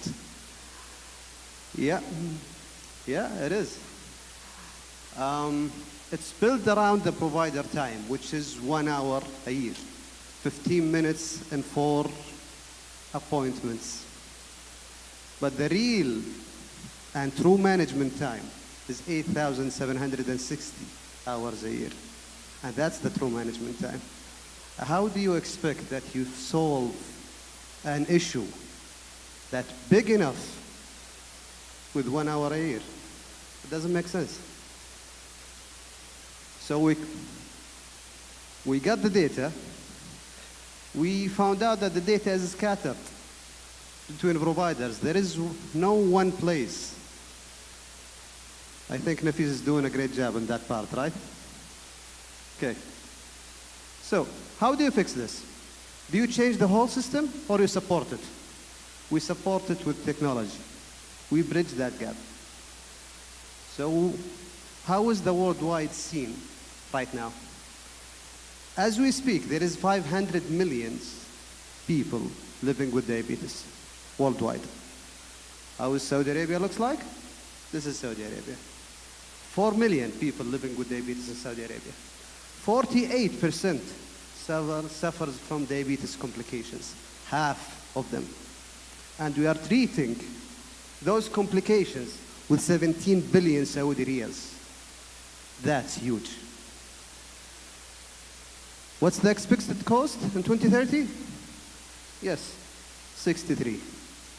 Keeping in mind that the whole budget for the Ministry of Health is 250. Now you see where this is going. Okay, so what are we doing? We connected that little device over there. It's the CGM, the continuous glucose monitoring device. We connected wearables, Apple Watch, weight scales, anything that reads, connected to our platform. Our platform is a one-stop shop, an interactive social platform for people living with diabetes, giving them one direction that they need. Also easifying the whole experience, making it fun. It doesn't have to be a medically pure experience. You can make it fun, you can gamify it.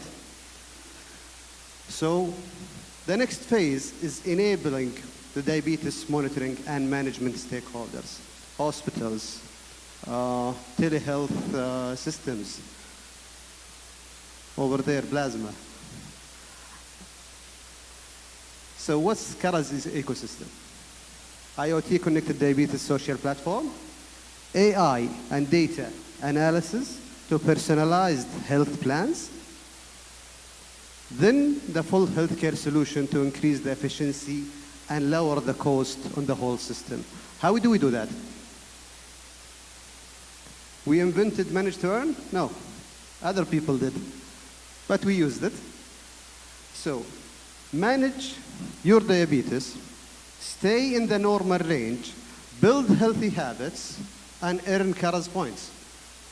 Whenever you earn Kara's points, you avoid diabetes complications, and this is medically proven. If a diabetic patient stayed in range 70% of their time, of daily time, they avoid diabetes complications. It's as simple as that. So we build healthy habits. You earn Karas, and you transfer this Karas to real cash. How cool is that?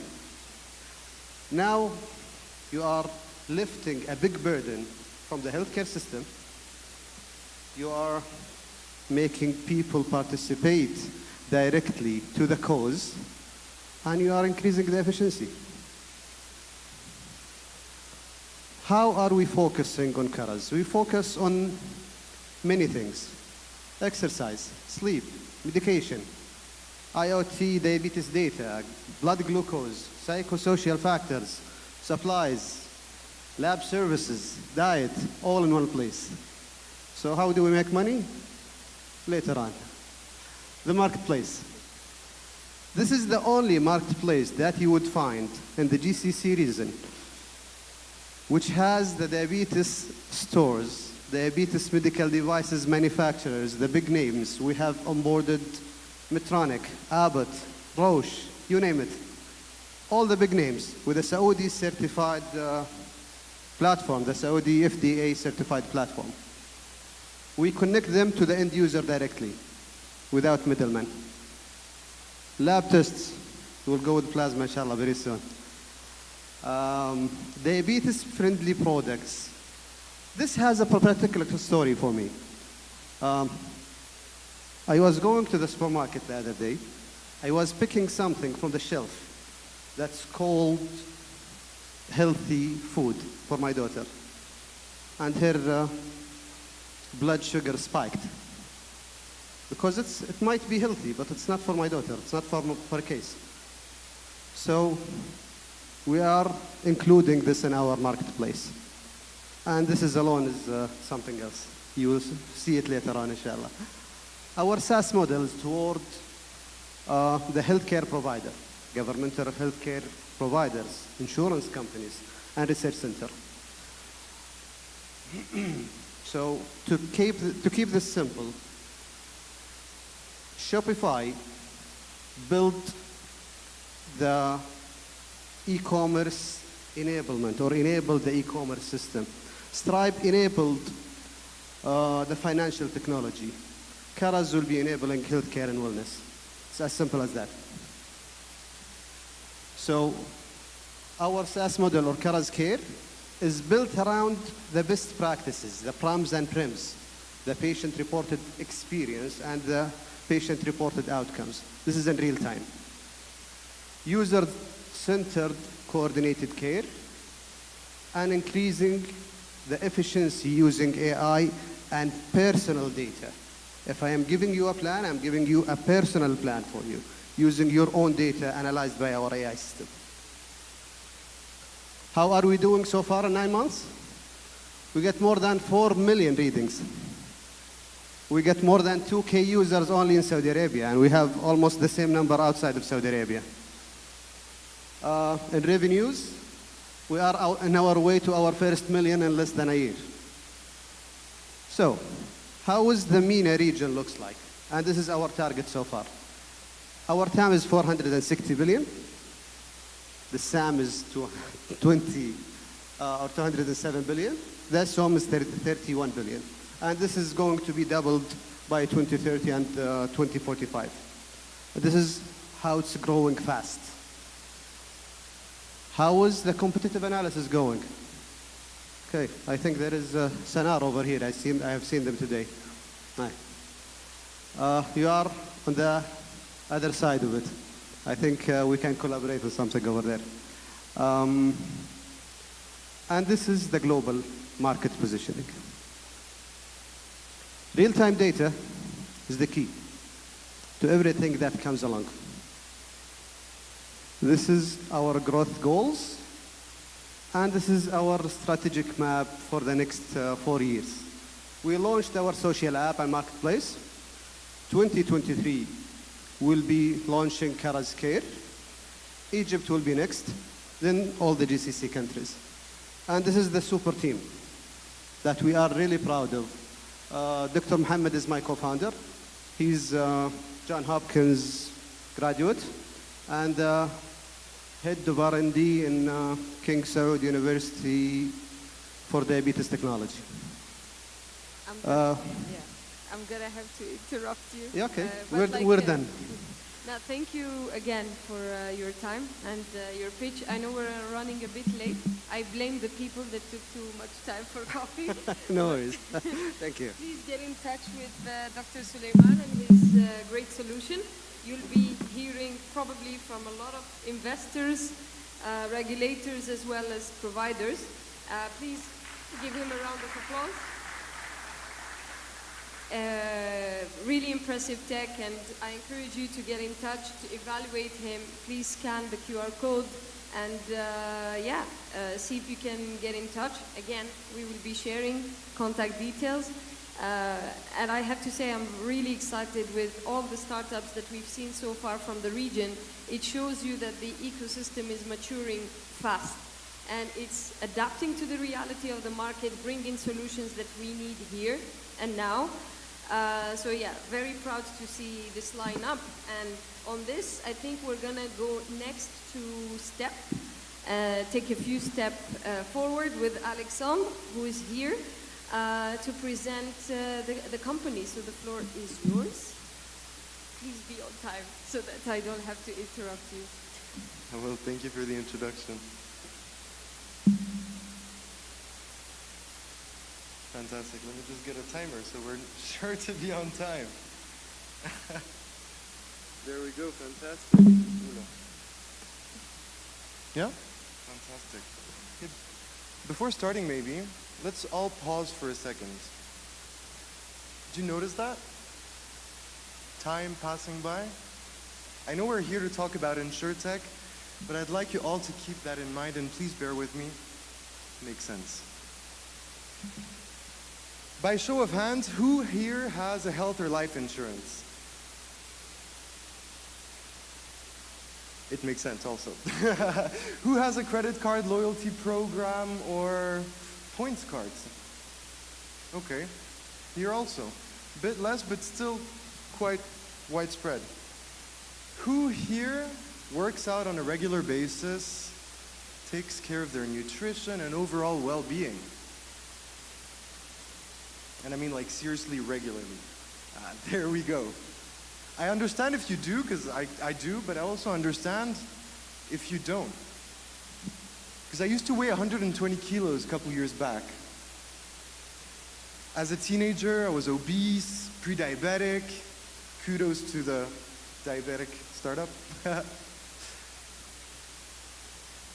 And all of that as a teenager, well, wasn't the best conditions for to be insured by an insurance. I mean, it's not the best boxes to be ticked, you know? So yeah, and that wasn't that long ago, because maybe to start with, so my name's Alexandre Rigaud, 27 and a half years old, and note that and a half, at my age it's still important. French, Australian, grew up in the Middle East. أكيد أنا بحكي عربي, but I also speak English, parle français, hablo español, milao elinica, and let's forget about all the computer languages that I speak. I started the entrepreneurial journey at Apple, where I worked for a couple of years, leaving Apple because I was just a number amongst 150,000 people, and decided to found a few startups. I'm at my third startup now, award-winning. I love giving back my time. In fact, I'm a teacher at INSEC in France and at Sorbonne in Abu Dhabi, teaching blockchain. But today we're here to speak about STEP.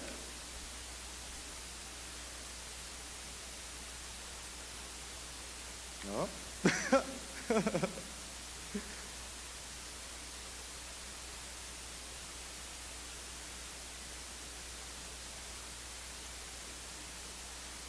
Yep. So yeah, and as a side note, I love music and I'm a violinist since the age of 3 years old, exclusively classical music.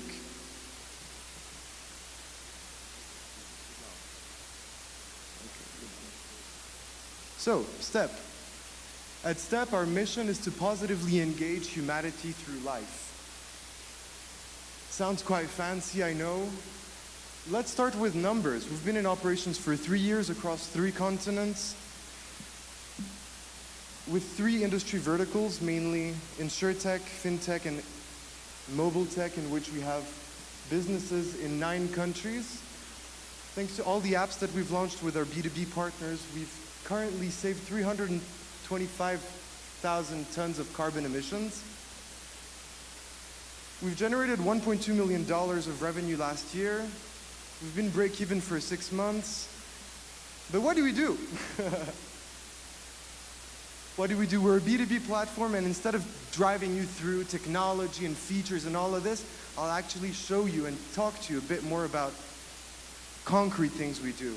In the United Kingdom, With longevity cards, one of our clients that's in banking industry, we enable all of their customers to transform their steps into dynamic cashback.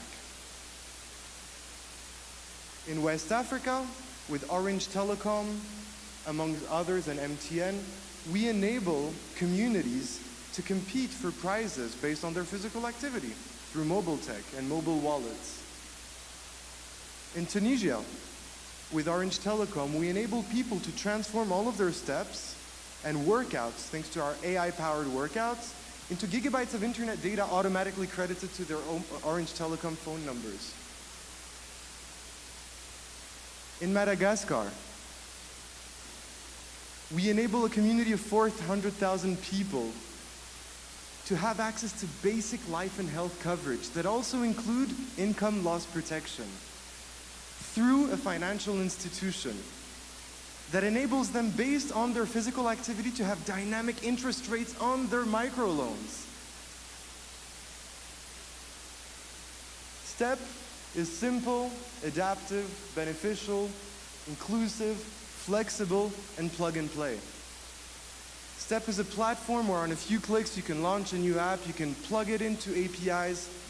We're one of the most flexible solutions out there, bridging the gaps between insurtech, fintech, mobile tech, and also edutech. But today, as you've seen, we're present on several verticals, and there's one more thing.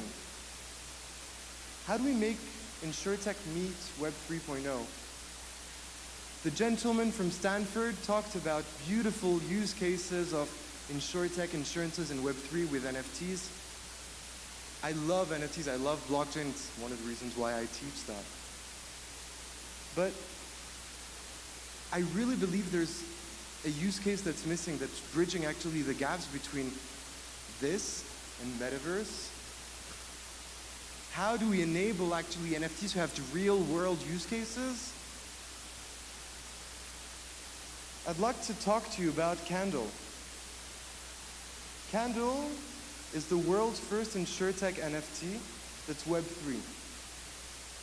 It's a multi-coverage insurtech NFT that burns with time. The goal of Candle, once you purchase your NFT, is to keep your candle burning as long as possible. It's a disruptive concept of NFT because, and insurtech, because it's inclusive, borderless. It embeds a whole year of insurance premium into an NFT that burns with time. Each second that goes by, wax is burned. Tokens. Well-being activities enable you to earn more wax tokens to extend the validity of your NFT. So quite simply enough, you have your candles that you purchase, you can earn wax tokens. Your wick is a premium. And you actually, when you buy your first NFT, have 331,536,000 wax tokens, because that's all the time you have in a year. We've got beautiful concepts. You all know about family sharing at Apple? We call that chandeliers. Waxflow enables you to share your wax tokens with your parents, family members, because not everyone works out. And all of this is what's coming next.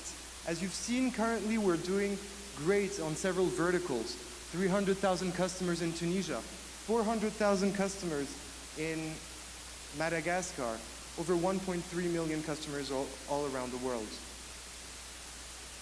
Today we're actually completing a seed plus round of $1.5 million USD, yeah? We've completed 1.1 out of the 1.5 that we're raising. Most of that will be used to expand our current business in emerging markets where we believe there's great potential. 92.5% of the population in emerging markets, especially Africa where we have great distribution, don't have access to life and health products. So that's where we come into play. With NFTs, but also with our non-NFT products. Because Web3 is fantastic. Some people understand NFTs in Web3, but for the rest of them, We have fantastic mobile money products, and we're so happy to distribute them and to enable people in those countries to finally have access to life and health products. So today, thank you very much for your time. I think we have a bit of time left. We have a bit of time left, or wax. 30 seconds. Yeah, 30 wax tokens. So yeah, thank you everyone, and let's take a step into Web 3.0 together. Thank you so much. Give a round of applause for Alex. I didn't know you were that multilingual, so no, it's great, and keep us posted with your funding. Yeah. It's going to be interesting to follow your growth in the region, especially. So again, you do your thing, scan the QR code, ask him questions, get in touch with him, and yeah, give your feedback. You're not allowed to rate yourself unless you want to do it. But yeah, so I'll leave it for a few seconds before we move to the penultimate pitch of the day, which is Iltizam with Hani Al-Malki. So please come to the stage and get ready. And then we have one final pitch before we close the session. Thank you. Yeah, actually, I'm Ibrahim Jabur. Oh, sorry. I'm the co-founder and CEO of Healthtech.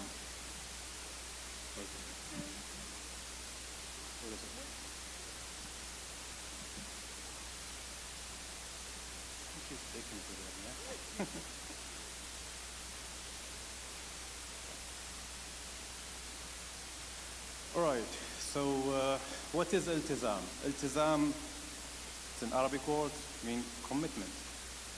So because we are committed with our customers, Iltizam is a Saudi-based insurtech, utilizing the AI and machine learning to providing the best term and conditions and the solutions for our customers. Here is what we found in the market. It's a big market, and when it's come to insurance industry, it's a lot complex industry. And when it comes to technology as well, it's complex. So we're trying to minimizing this complexity to our customer and providing good solutions. So we find out there is a lot of product on shelf. Customer need it, but they cannot find it.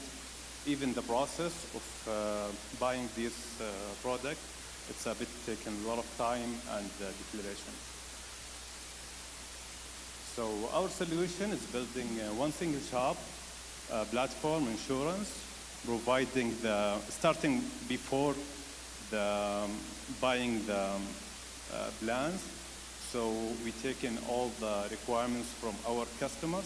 We customize the product for them. So all the add-on services that you don't need, you will not have it. So the pricing will go lower. And as well, so before, once you buy the insurance, within the insurance, there is a lot of requirements for policy management and more. So we're providing this service as well. And after that, even the claim. Yeah, so we build our solution based on customer requirement, while the insurance industry, they build the product and they're trying to sell it to the customer. So we change the concept.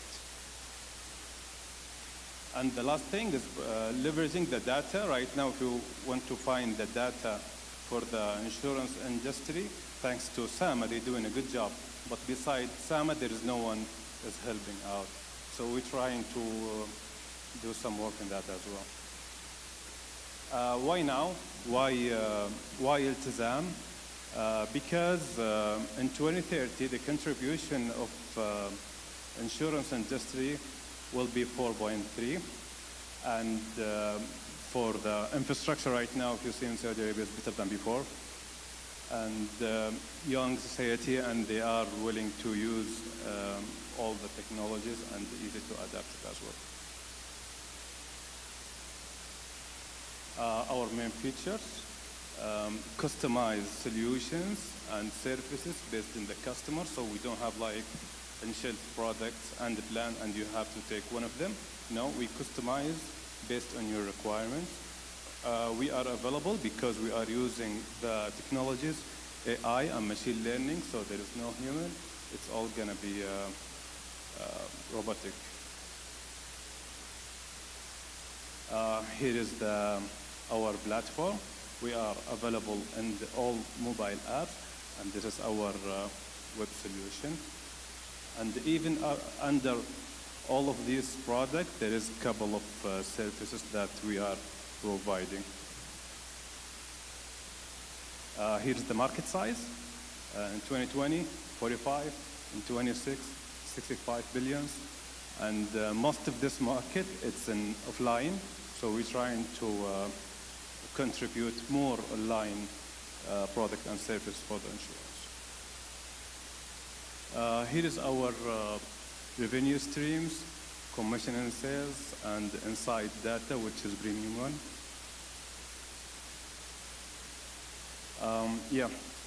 And this is the beauty about Iltizam, because the co-founders, they are from different, and when you combine all of them together, you're going to have amazing product. Our CEO, Hani Malki, 13 years in insurance, and he has a good experience with the biggest player in the market. Yasser Harbi, 18 years investment, so we don't care about investment round and talk with investors because there is someone who's well expert with that. And myself, Ibrahim, I have 14 years experience in technical and product development. Thank you all. There's my contact for home cares. Thank you, Ibrahim. And yeah, so again, we look for the evaluation for the startup. We're gonna move to, again, there's gonna be two pitches. Nabab, so Nabab is, the founder is here with us. So please come to the stage and tell us more about your company. Give him a round of applause, please.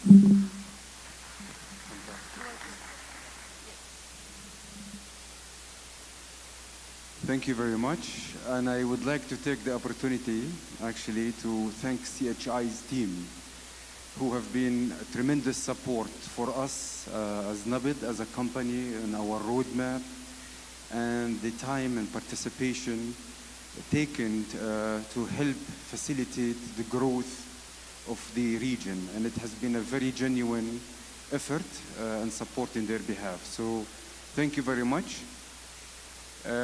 My name is Adnan Abu Sharar. Just to give you a little background on myself. So I am the founder of Nabid, and also they refer to me as the Chief Obsessiveness Officer. And there are reasons that you'll come to find out why this is the case. But a little bit of background. So I moved to Seattle, Washington at the age of 14. And that's where I went to high school, actually on my own.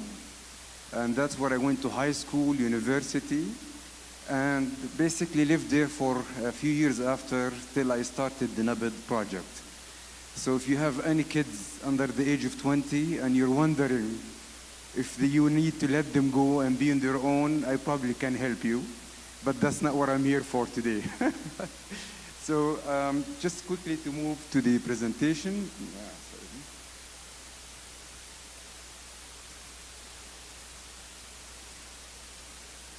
Uh-oh. Sorry. So I need to...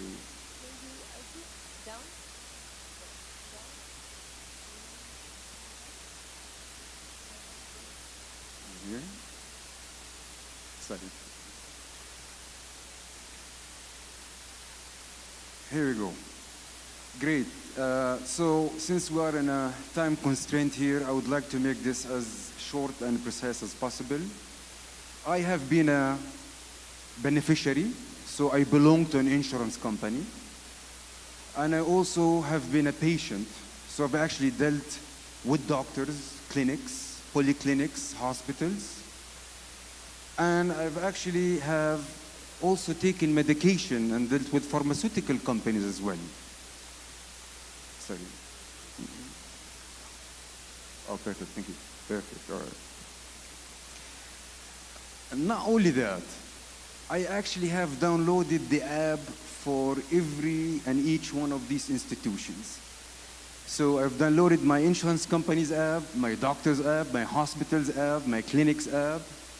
But the only problem is none of them are patient-centric. So today, we realize that there is a lot of resources been invested on the operational aspect of healthcare. But in the last couple of years, a lot of the attention and focus and the needle has moved toward the patient themselves.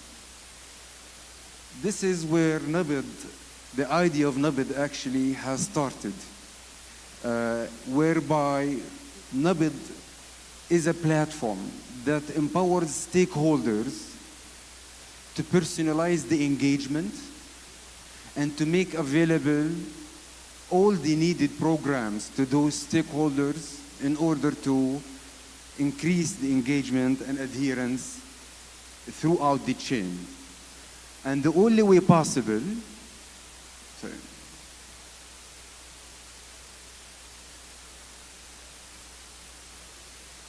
So the only way possible to make that happen is actually to start from our payers' perspective, because payers currently do have specific challenges. A lot of the insurers are actually looking at payers as a commodity. The loyalty is an issue. The adherence is an issue. Lowering the cost of healthcare is an issue as well. However, NABID has actually taken the initiative to build the platform that does the matchmaking between the patient and the insurance companies as the first part of its roadmap. And eventually, of course, in the next milestone, we're looking to expand this into more the clinical aspect of it. The way that we have thought of and helped intellectualize the engagement with patients and to personalize the engagement for the patient was only possible by making the tools available for the healthcare practitioners who are all stakeholders. So if you are a patient, you are receiving or you are dealing with an educator, you are dealing with a doctor, you are dealing with a health insurance company.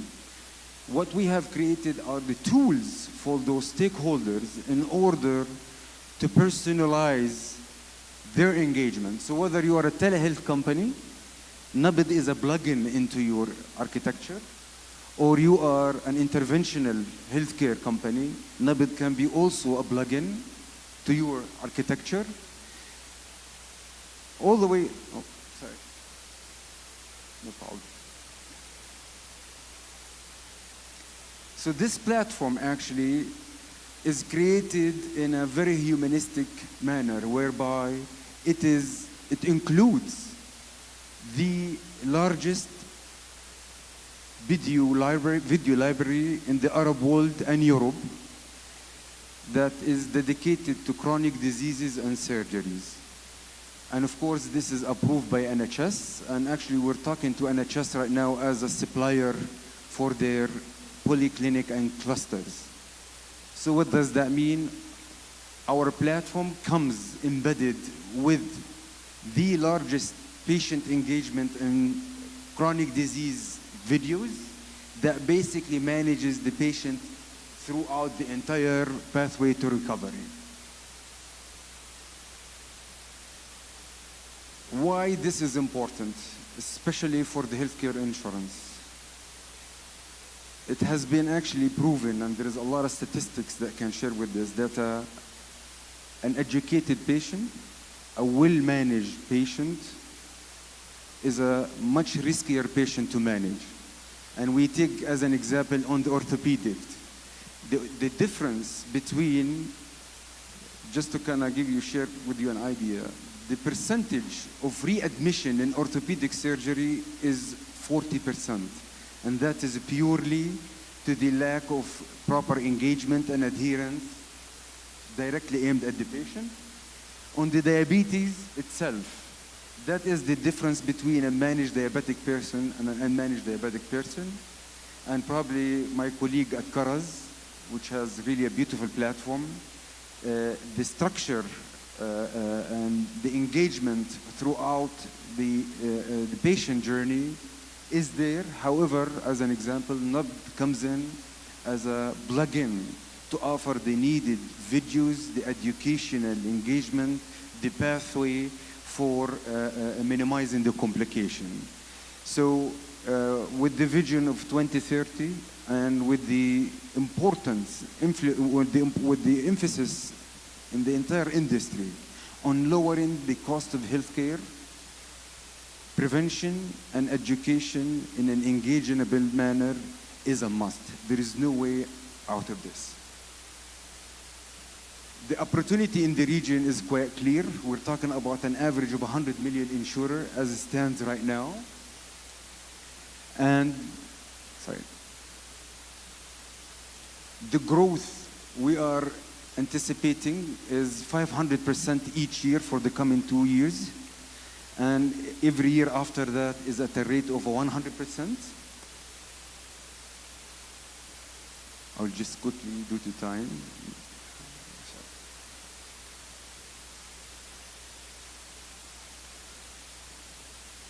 Okay, this is not. All right. Just to have a quick brief on what NABID is actually working on right now with CHI. And this is really thanks to their vision and their ability to understand the importance and actually set the standards on what engagement and education should be. So NABID is looking to work on 3 phases. The first one is to make education available for every insurer or beneficiary throughout the kingdom on the Nafis platform. That's one. Also, we're working together to build the standard PRIMs and PROMs, so the patient experience within the healthcare facilities, and also the PROMs, which is post-release in terms of on specific diseases and surgeries. And this will be available for hospitals to enroll on Nafis platform, and therefore they will be able to meet a specific criteria and standard that is already set by CHR. Just a quick comparison on NABID. Basically, what really differentiates us in the industry that our content library, which is the largest, is easily customizable, localizable, and it can be accessed by each healthcare facility, and actually they can collaborate and build their own customization and localization. And what makes us unique in the market, that we are the first in the market, scalable. The entire engagement and content library can be localized within 1 month. So it can be Chinese in 1 month. It can be in Bahasa in 1 month. So therefore, the entire engagement platform, the disease education, the guidelines of the video library remains intact, because the same guidelines applies in many different parts of the world. And if there is specific local guidelines, it can be easily customized accordingly. We are currently doing a $2 million round, and this will be basically going towards scalability, as we are already right now doing pilots with multiple insurance companies. And hopefully we're looking to scale this within the Middle East and also within Asia and Europe. How much time do we have? Sorry, are we saying time? All right. So I'll quickly wrap up. So just to share with you, where is our roadmap here? Currently, we are working on the insurance sector. In the year 2023, we have over 250 healthcare facilities that are taking our services as we speak, where we are empowering physicians to engage with patients. We are managing the clinical pathways for these patients. However, this is still a pilot network, and it is set up to scale in the year 2023. So, in summary, NABID at this stage is focusing mainly on the insurance sector to empower the stakeholders and enrich the touch points throughout the patient and insurer experience. However, our expansion is really to extend our services and empower healthcare practitioners, doctors, clinics, patient educators to be able to easily enroll their patients on specific programs related to their disease. These are the coverages and our partnership with the pharmaceutical companies who are sponsoring the pilot network in these clinics. Yeah. Great. So thank you very much for your time, and I hope, sorry, this was quick, but if you have any questions, I'd be happy to answer if needed. Thank you, Adnan. Thank you so much. As usual, the QR will be displayed for any further comments or engaging with the startup. By the end of this event, I would like to thank you all for attending our first ever iHub conference. We hope you all found it enjoyable, insightful, and excited about the future of insurance and the possibility through iHub.